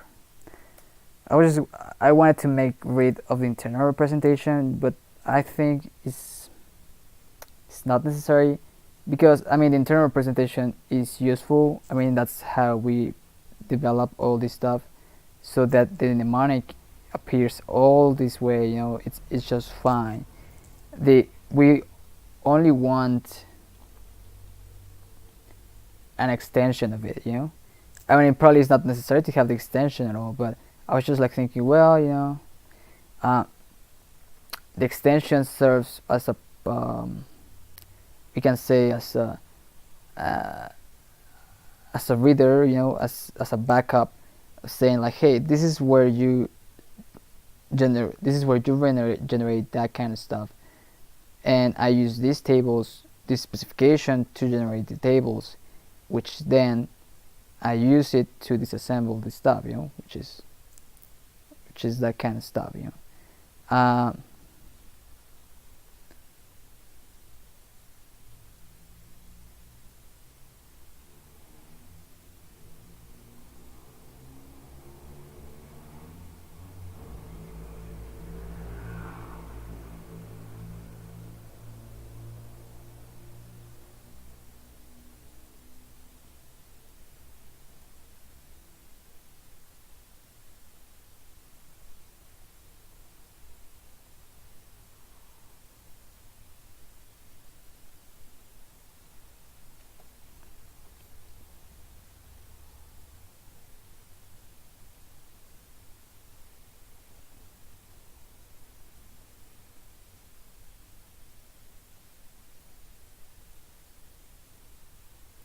So you know what?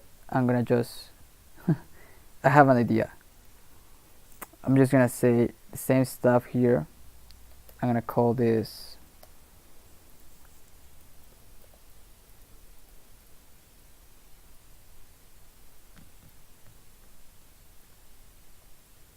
you can call mnemonic entry.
you know, I mean, I was just like trying to think about. I mean, this thing. If you think about it, well, it's the same stuff. You know, you go and see like, oh, you know, I mean, even though well we don't have encodings or something, we have to go and go. The way we do it is that since we don't have this part of the code, you know, like says that tells me, oh, what's the ordering of it. We just in the code, uh, we go and look it one by one. You know, that's why we have a context to replace this up by thing. So this is like our context. If that makes sense. And this is how can I say? This is like the template. We can call it our assembler template, and this is the meanings of each of the entries for the assembler template, which is fine, you know, but we are just using it in the way that we translate all this stuff to a sense where we can use it, you know, like, oh, we have effect the sizes, we just encoded it like that, you know, we don't have any other stuff like that. And you know, I mean, that have already worked, you know. We didn't need to add this extra representation for doing that, and probably we can do it without it. It's just making sure that this starts compressing into the effective meaning of what it is, but that's just with more work, you know. We don't need to have another representation of the entries, you know, or the data information. We can just put this in a binary format and that's it.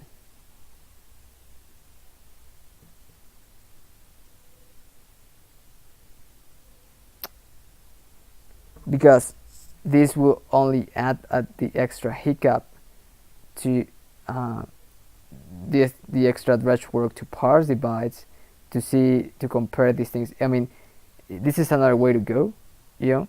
This is we can put it like this is. There's two ways to disassemble stuff, you know, or there's many ways to disassemble stuff, you know, depending on the file format of the encoding that you want. But we found that by using compression oriented programming, that this is the thing we need. This is all we need. We don't need this. This is like like we are trying to push something up on something that already works, but it's just nonsense, you know. So yeah. Well, good that we tried that. So we can just keep it the way we had it. It's just like, why not to use it that way, you know? We don't have to have the extra things. If we want to make I mean, yeah, if we want to like, I mean, if we have other reason why to change it to this representation, then we could, which we don't, because for example, one example would be like if we want as well do an assembler, you know, and we want to have an internal representation of what the thing would be, then it would be the best way to go, you know. But since we don't want to have an assembler, we just want to have the disassembler, the internal representation is more than sufficient, you know. This is just all what we need.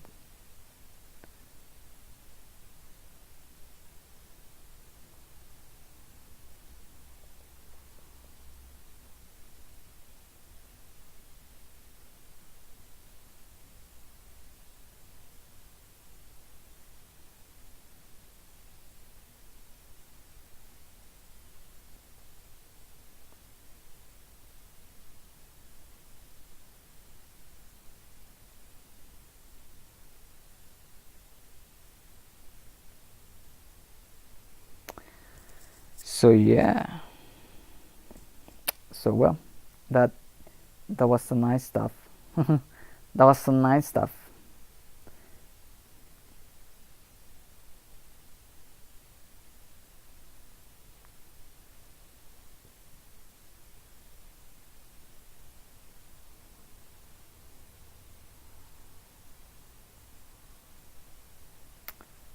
Okay, so yeah, I mean, I don't see any reason why not to do that. So we still have these things, I mean, and we have to follow this stuff in the sense like, what does it mean, you know?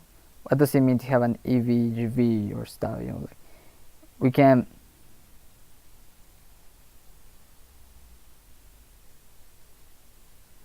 because the way that we do it right now is not totally correct, you know? So the rules have to enter into that, that's all. So we have to be more strict in the sense we're doing this stuff. So let me go to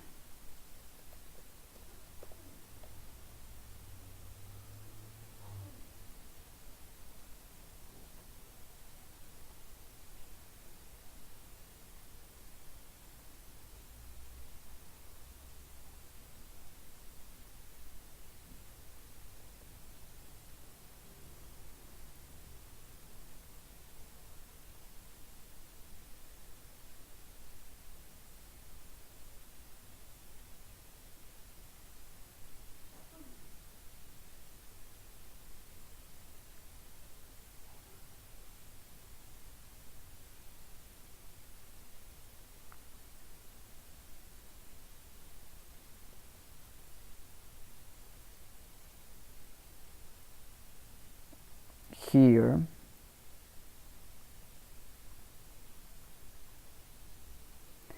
and we gotta like register operand size effective,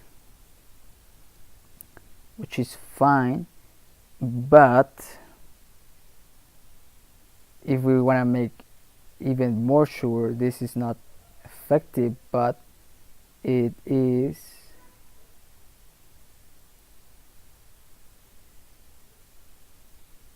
what is it?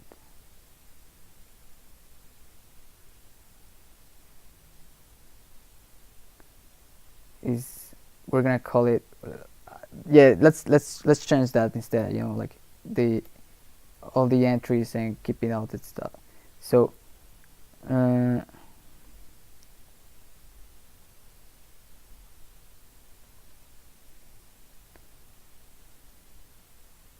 want to have here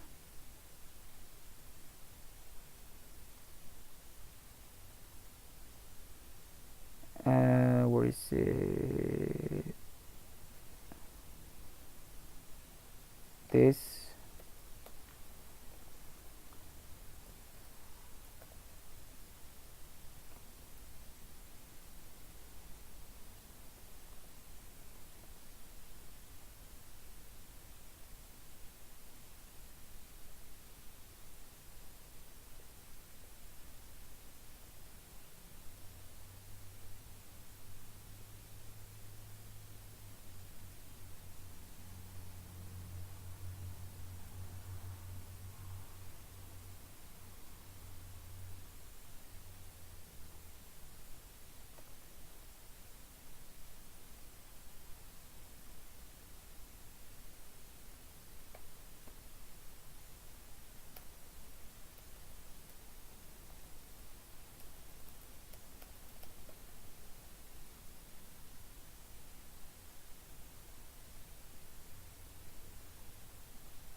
and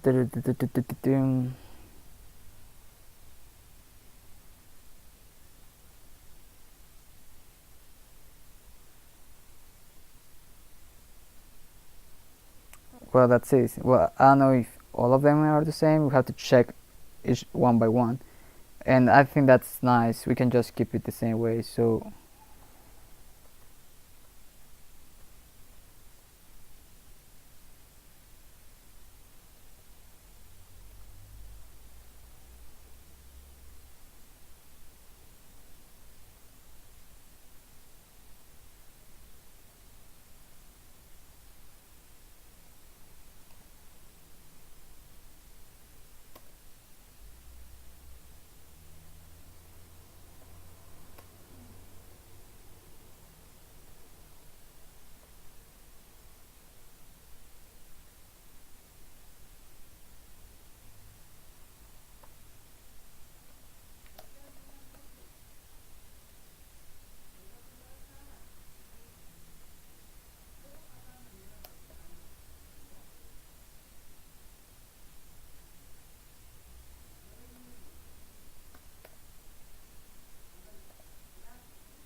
Dun, dun, dun, dun.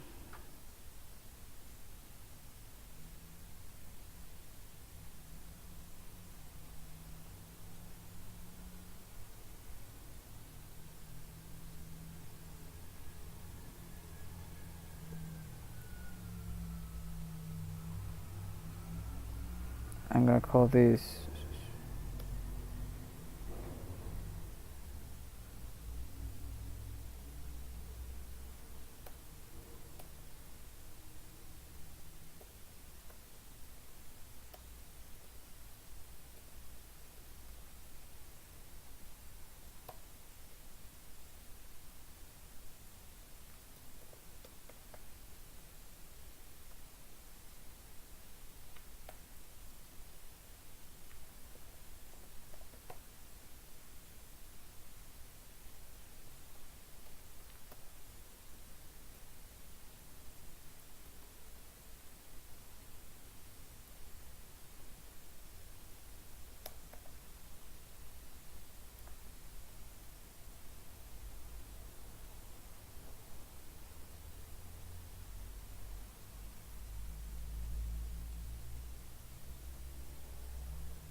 okay. So first of all, I would like to I just define it, so that's okay.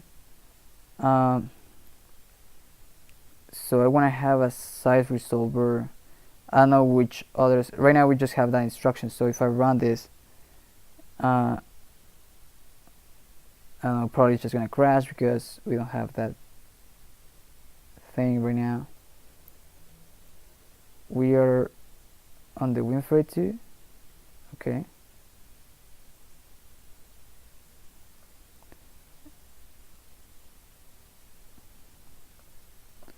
I'm gonna call this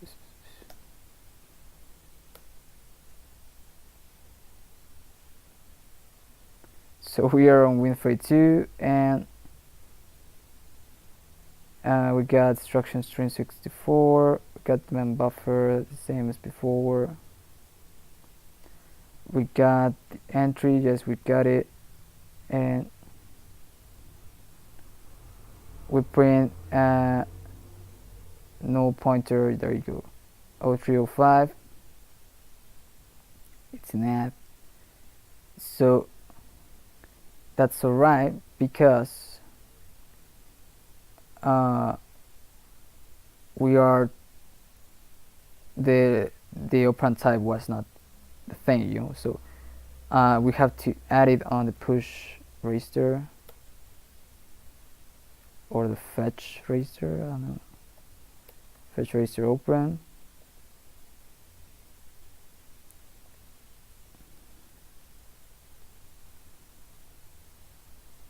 No, it was on the get mnemonic.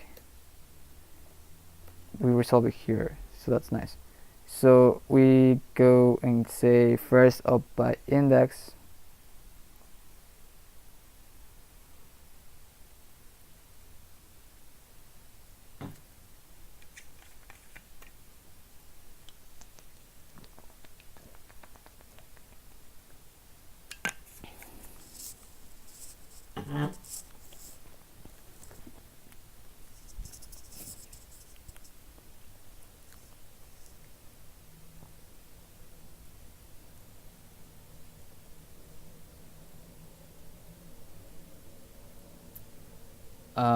Right here, and we say here context effective operand size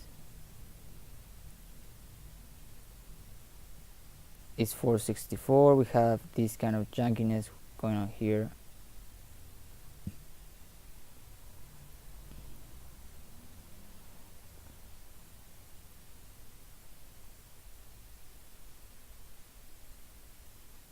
So I want to see where do we use this effectiveness.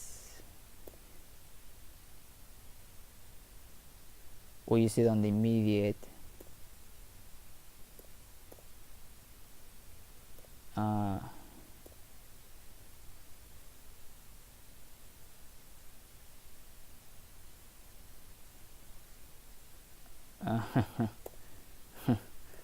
you see there it's the same. You have effectiveness some places.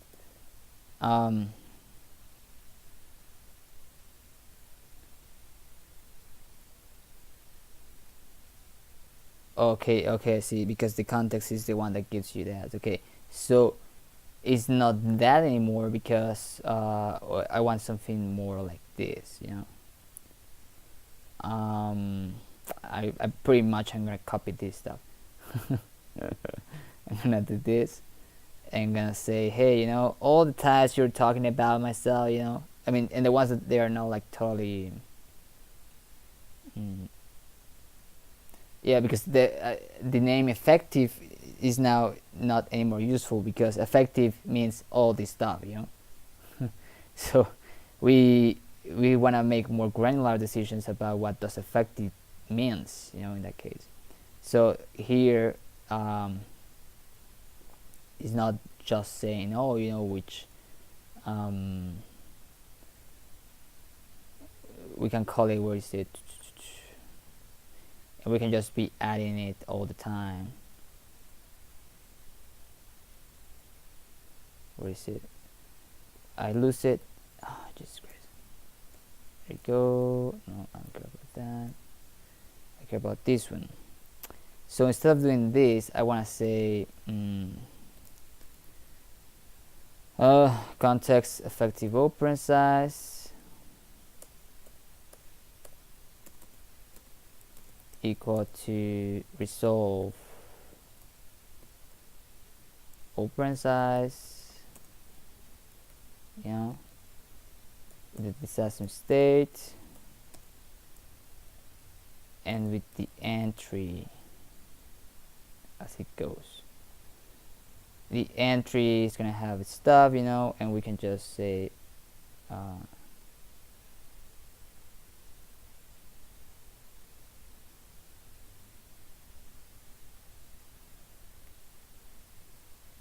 have a well, let me pass the context as well.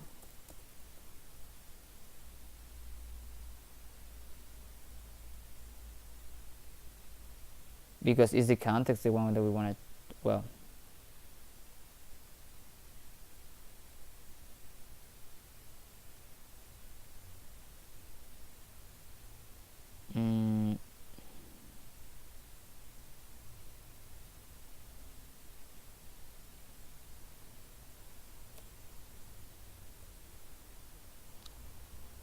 so I want to say that,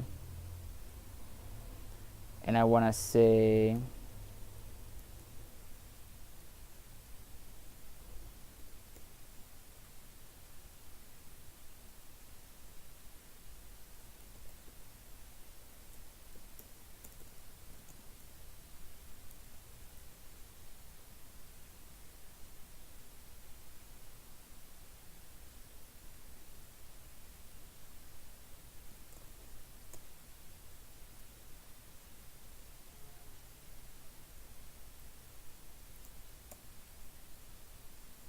now the 50 operand size, I don't know, probably was a utility.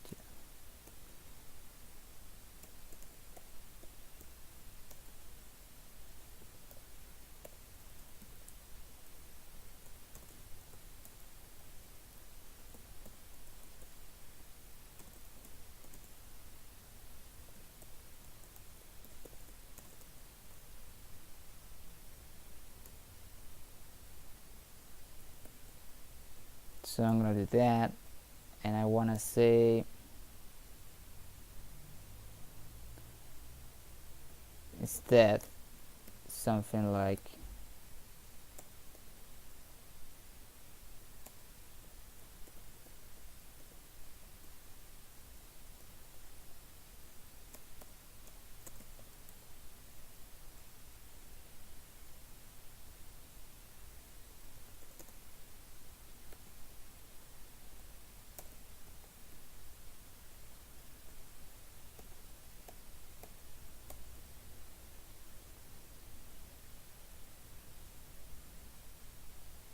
so I want to make sure that every place that we have effectiveness, we can just resolve it now.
here we're gonna say result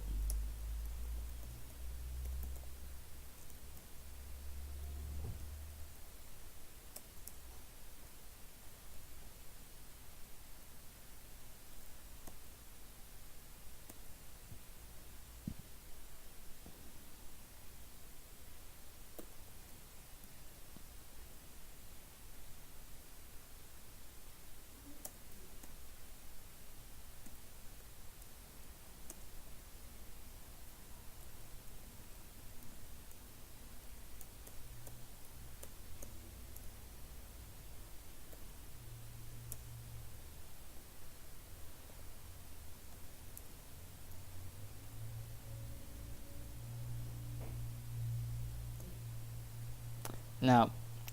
The way we've been working here is that the effective operand size attribute is the one that it gets resolved. So I don't know, we know that v means this depending on the operand size attribute, or this or this or this.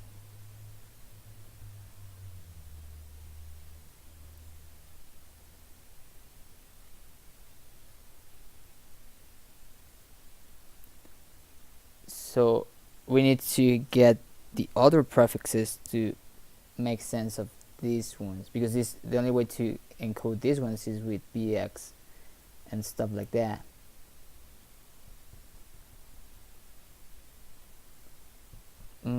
So yeah, we need a test case for that case. I mean, it's not that, yeah, I mean, right now the semantics work properly.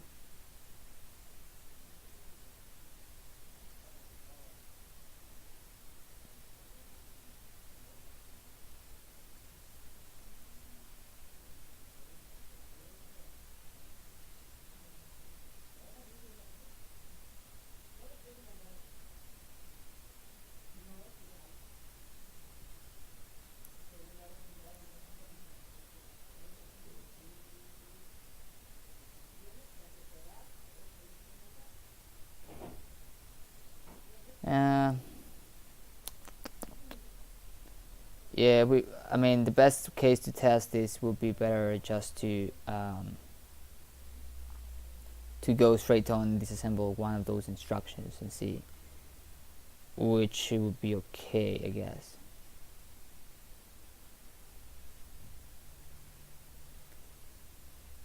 So yeah, so so I'm gonna step back a little bit here. I'm gonna leave it like that for now.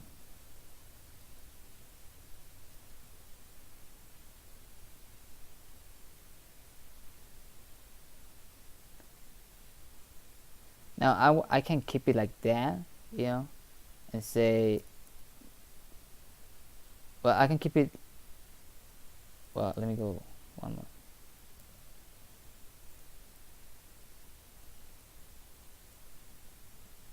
Oh, it's because I undo and redo, but then do, and then the other redo got lost. Okay, so whatever.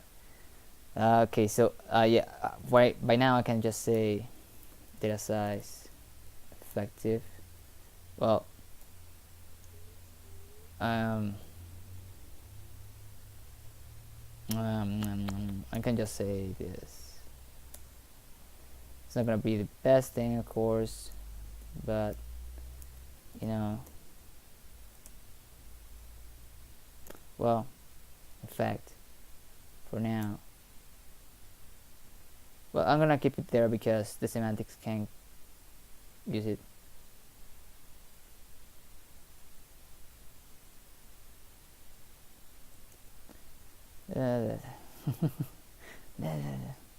Okay. Resolve operand size, fetch operand, get mnemonic. Over here, we got this like that. And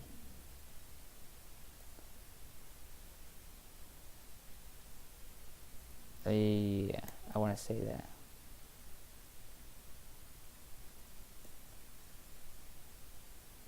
So just for starters and seeing like how we want to make changes about it, okay? And of course, if I run this, well, nothing happened at all because we have a proper breakpoint set. It's always changing this stuff. I don't know if it could be a way, like, I mean, breakpoint stuff, since we are always changing the file, you know, the input file, you know, a way to keep those lines respected, you know,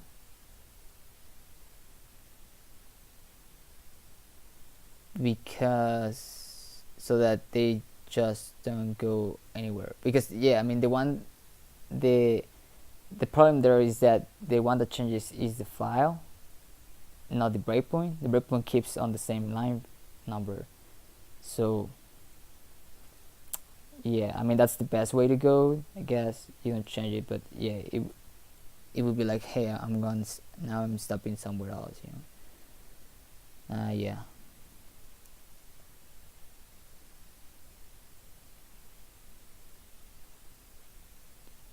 For example, I didn't stop there because who knows, the debugger is just crazy and didn't see that the PB was correct or something.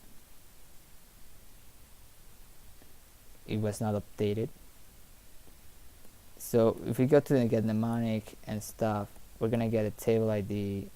Oh, what? That was too fast.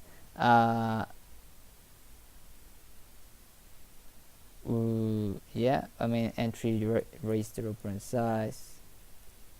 What's the entry at all? It's an add. It's correct.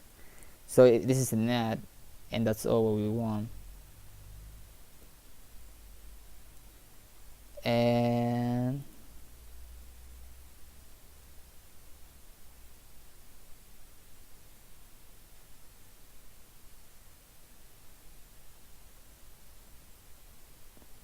now we have the proper thing, you know.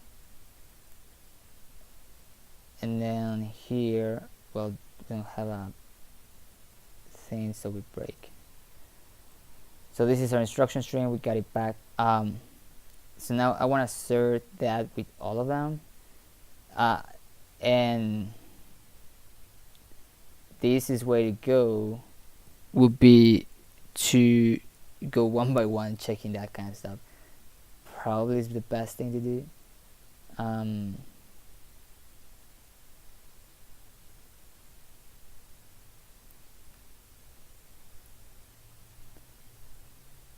Now the nice thing about this is that we haven't done a lot of this. I mean, most of the things that we do have stayed on the effective size of this. You know, the most important things probably is the core thing and the force to 64 and stuff like that.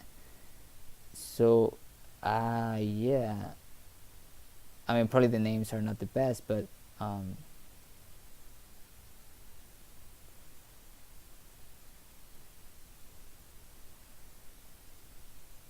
so let's see. The next instruction is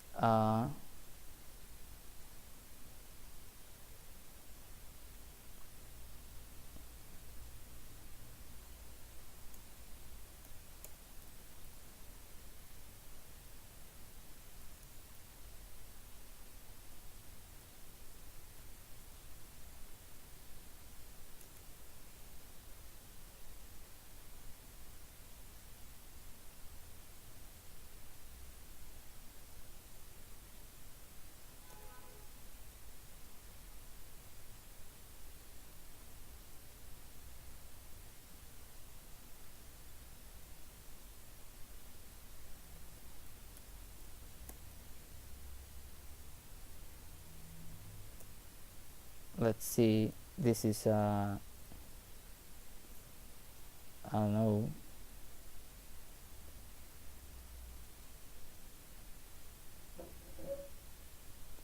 So yeah, this is effective as well. The entry is shift left double, effective size effective. Okay, good. So that's what we want. We want to catch all of them. So this shift left double, let's go to the spec.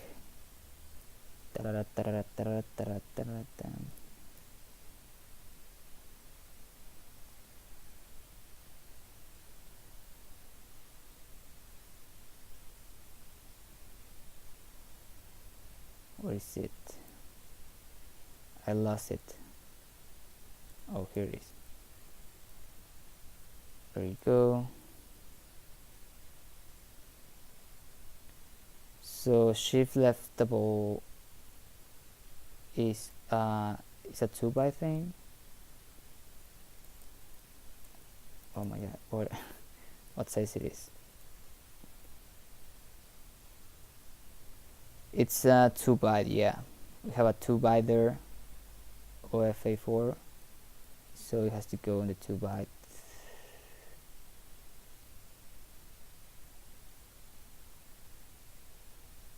It has a F4, A4.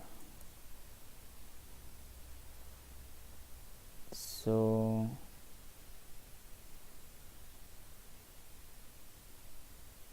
A4, here you go. This is a shift left double. We have EVGVIB. Okay, so that means that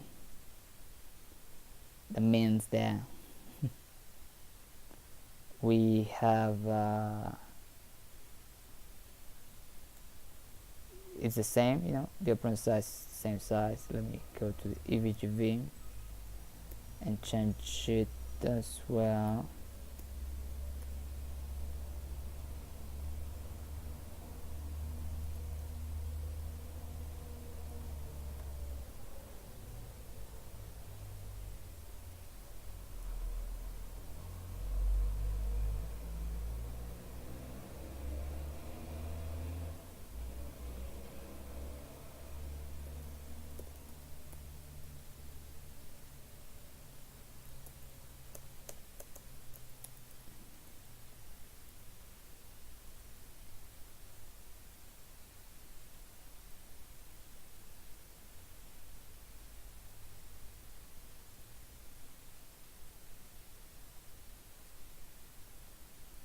So these are the two important things here.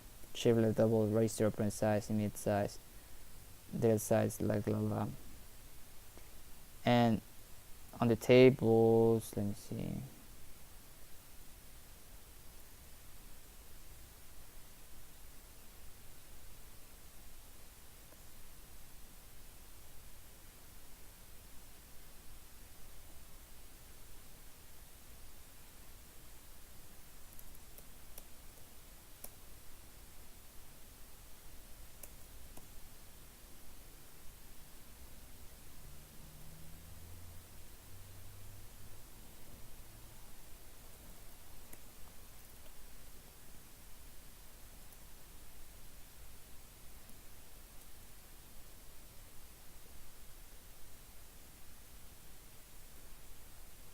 There you go.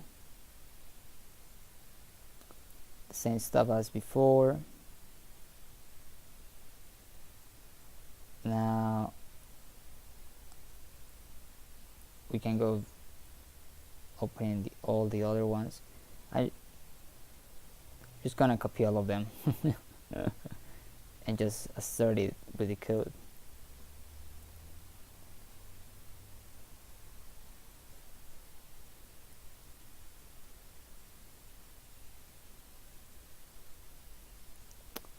So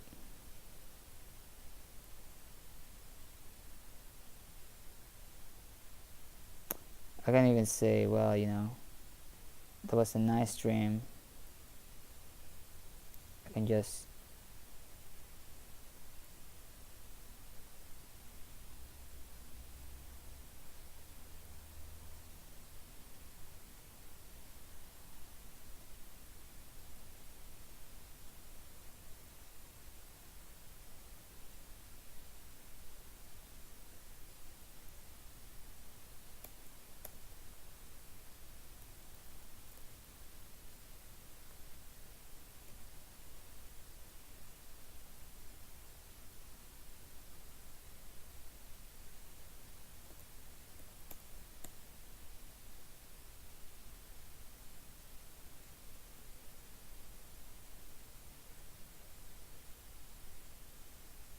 Boom, we got our first, and we got an effective one on the entry of a jump instruction.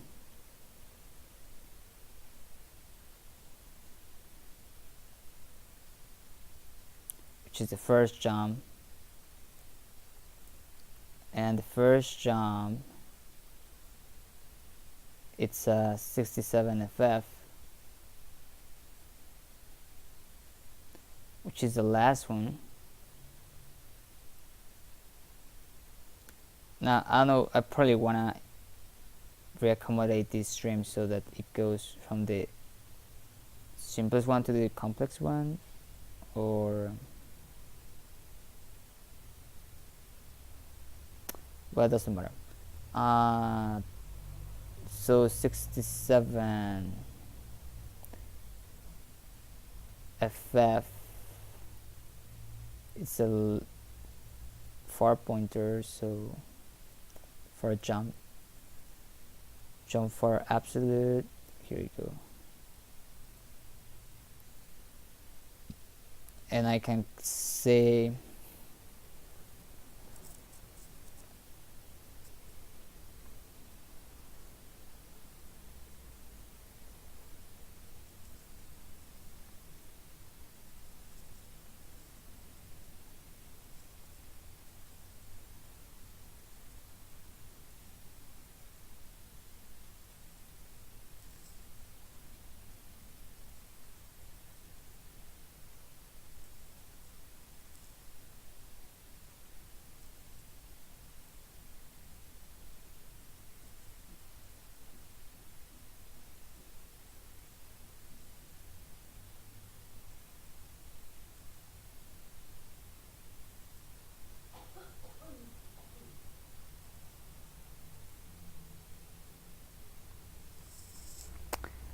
over here jump for absolute,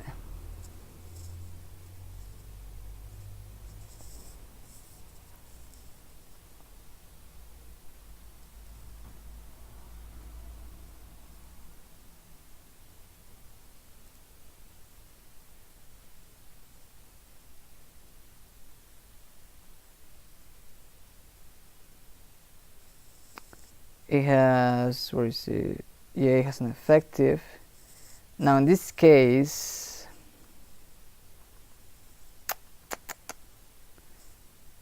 is that correct? I know, I don't know.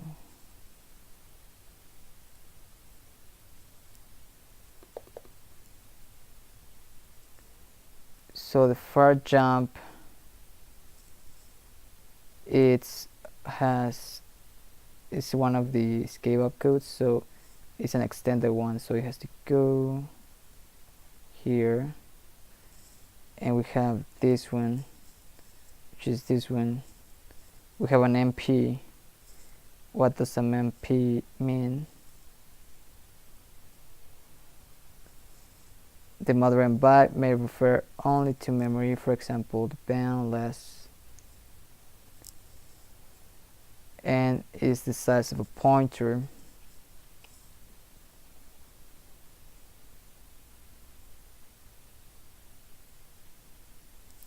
So yeah, that's why it's a memory. We're using the memory here.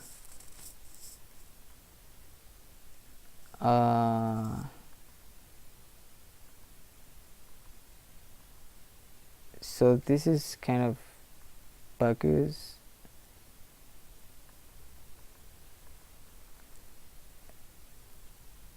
I mean, yeah, we haven't done a lot with that, so we want to clean that stuff. That's what we're doing now. So I want to see the sandbox thing. P, here you go. This is a P. That means that we have a W, CVY. Okay, CVY. That means a word or a word or a word or word.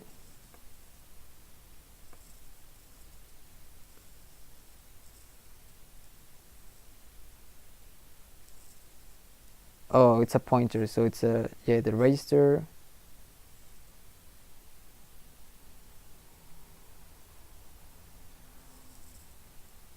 That's why we put it like at that. I mean, it's not totally correct, but it's not totally wrong. It's just insufficient. Yeah, because the register operand size it's not register operand size anymore. It's more than that, you know. So we want to say, um, in that particular case, where is it? That, yeah, with the register operand size, but in the tables we got, where is it? Data size.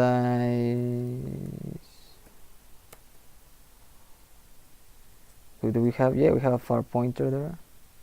Why don't we just use it this? It's like, why don't we just use this data size 64-bit? Um, mm,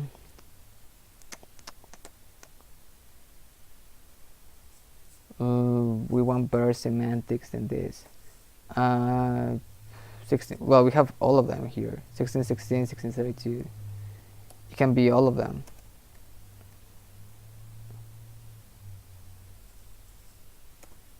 We already defined it here, so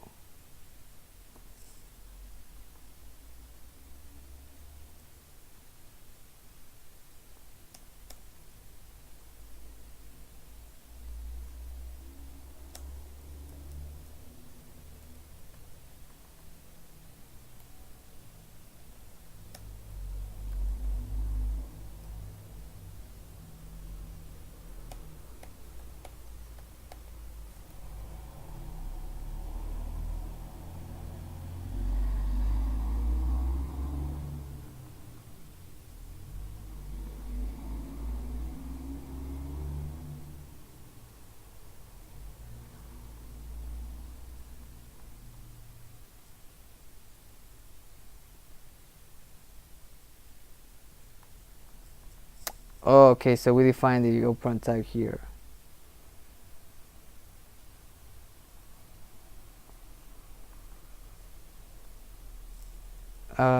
Yeah, I mean, that's correct.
So if we do it that way,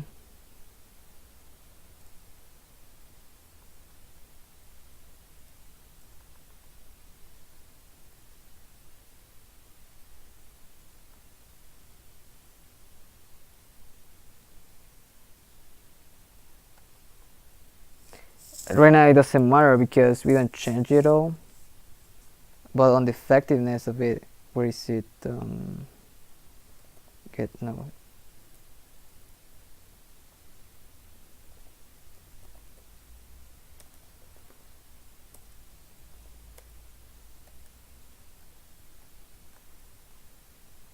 Yeah, it's not gonna be effective, and it's gonna be modified. which we probably don't want to. Let's see.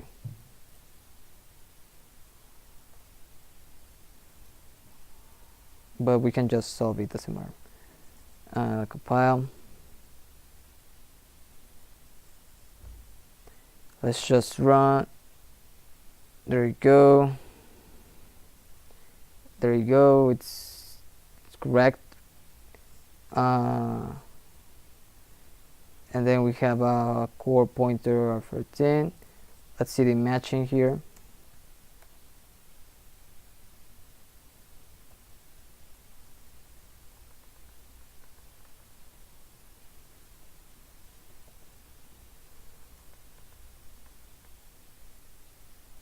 Where is it?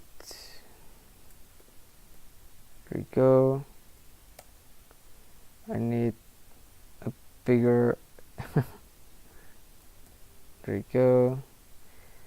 And we get the 4-pointer ESP, core pointer R13, jump REX,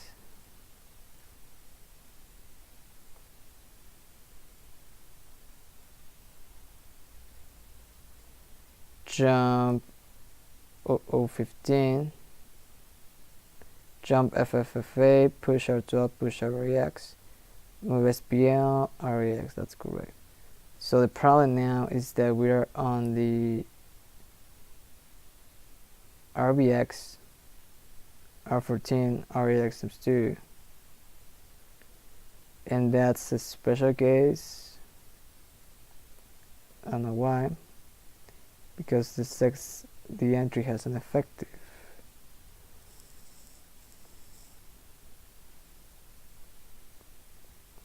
So we have to go to that move specifically.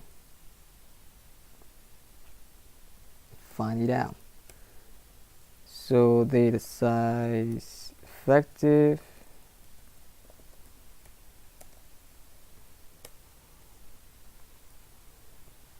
We have it here.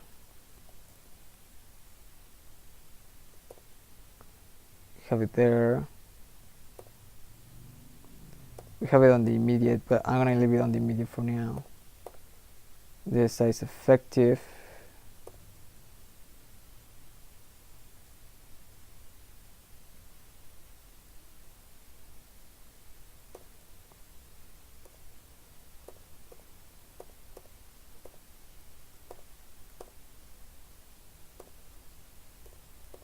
So there's just 2 move entries that do this. Okay. So we can just see them on the encodings. The first one has, I don't know which is the one, or I don't know which is the, we can see the encodings of both, doesn't matter, but all of them are 1-byte table entries, and one has invalid, move 6442, 2 operands, false, true, true, false.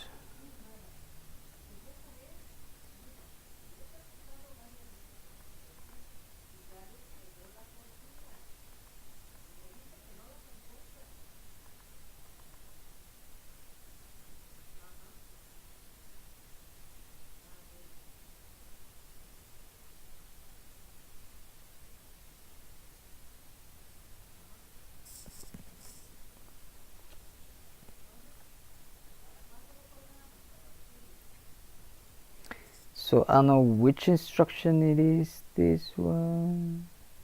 We can see, well, we know the mnemonic, of course. It's better by the mnemonic.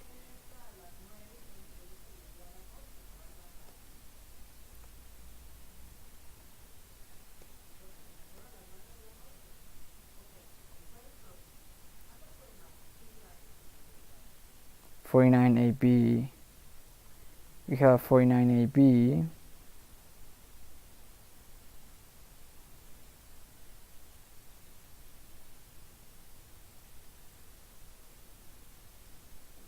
This is a REX, so the opcode is AB.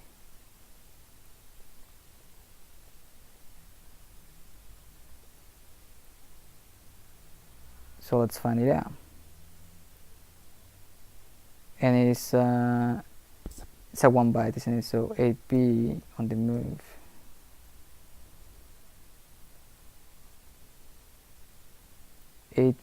On the move.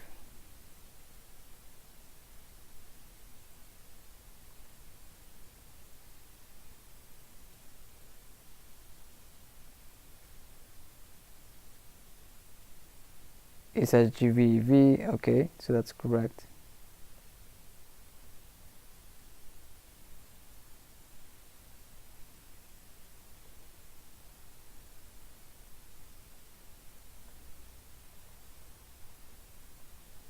So whatever the 8B has to be V. So one of these ones, which I don't know, which is 1, 2, 3, 1, 2, 3, 4, 5.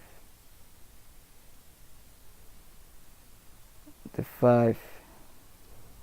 So the 4. 1, 2, 3, 4, 89, and the other is the B. So this one has to be V, like that, and this one has to be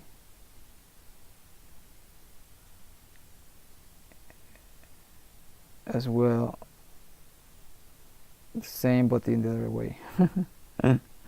Okay. So yeah, boil blank has to be P. Okay, so we didn't have too much of a problem in that case, which is nice. And this is the same.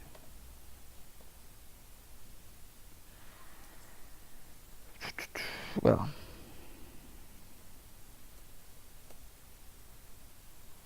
but it's nice to start like formalizing this stuff and making sure that we are thinking correctly about the representation of the ISA. So there you go. Now we have the whole set back just by cleaning up those entries, which is not at all. It was nothing. So let's just match it. Okay.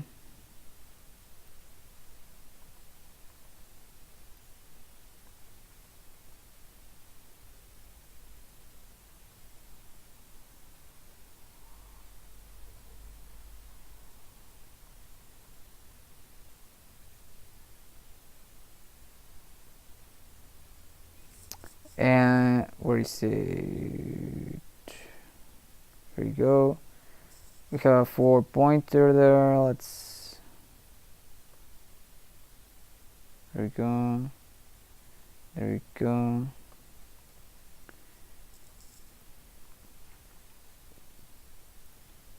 REX, FFFA, REX, SPL REX, R14 REX times 2, RBP REX times 2, RBP REX times 1, REX times 4, RSP R12 times 8, RBP R8, R12, R14, R8, R8, REX, RET, REX,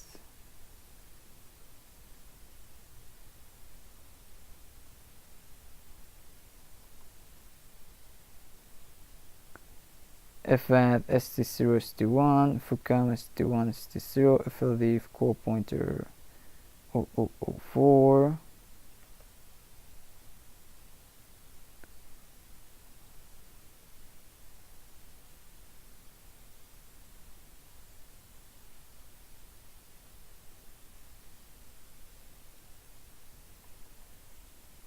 and that's it.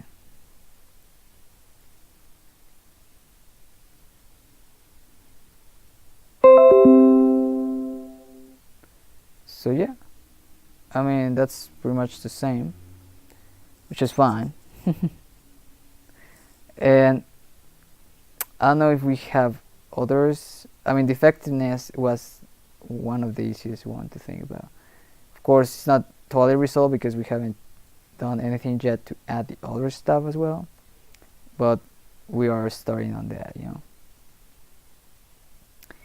So yeah, I think I'm gonna stop here, but you know, we're gonna continue with this on the next stream, and if you would like to follow along, please don't hesitate and be welcome.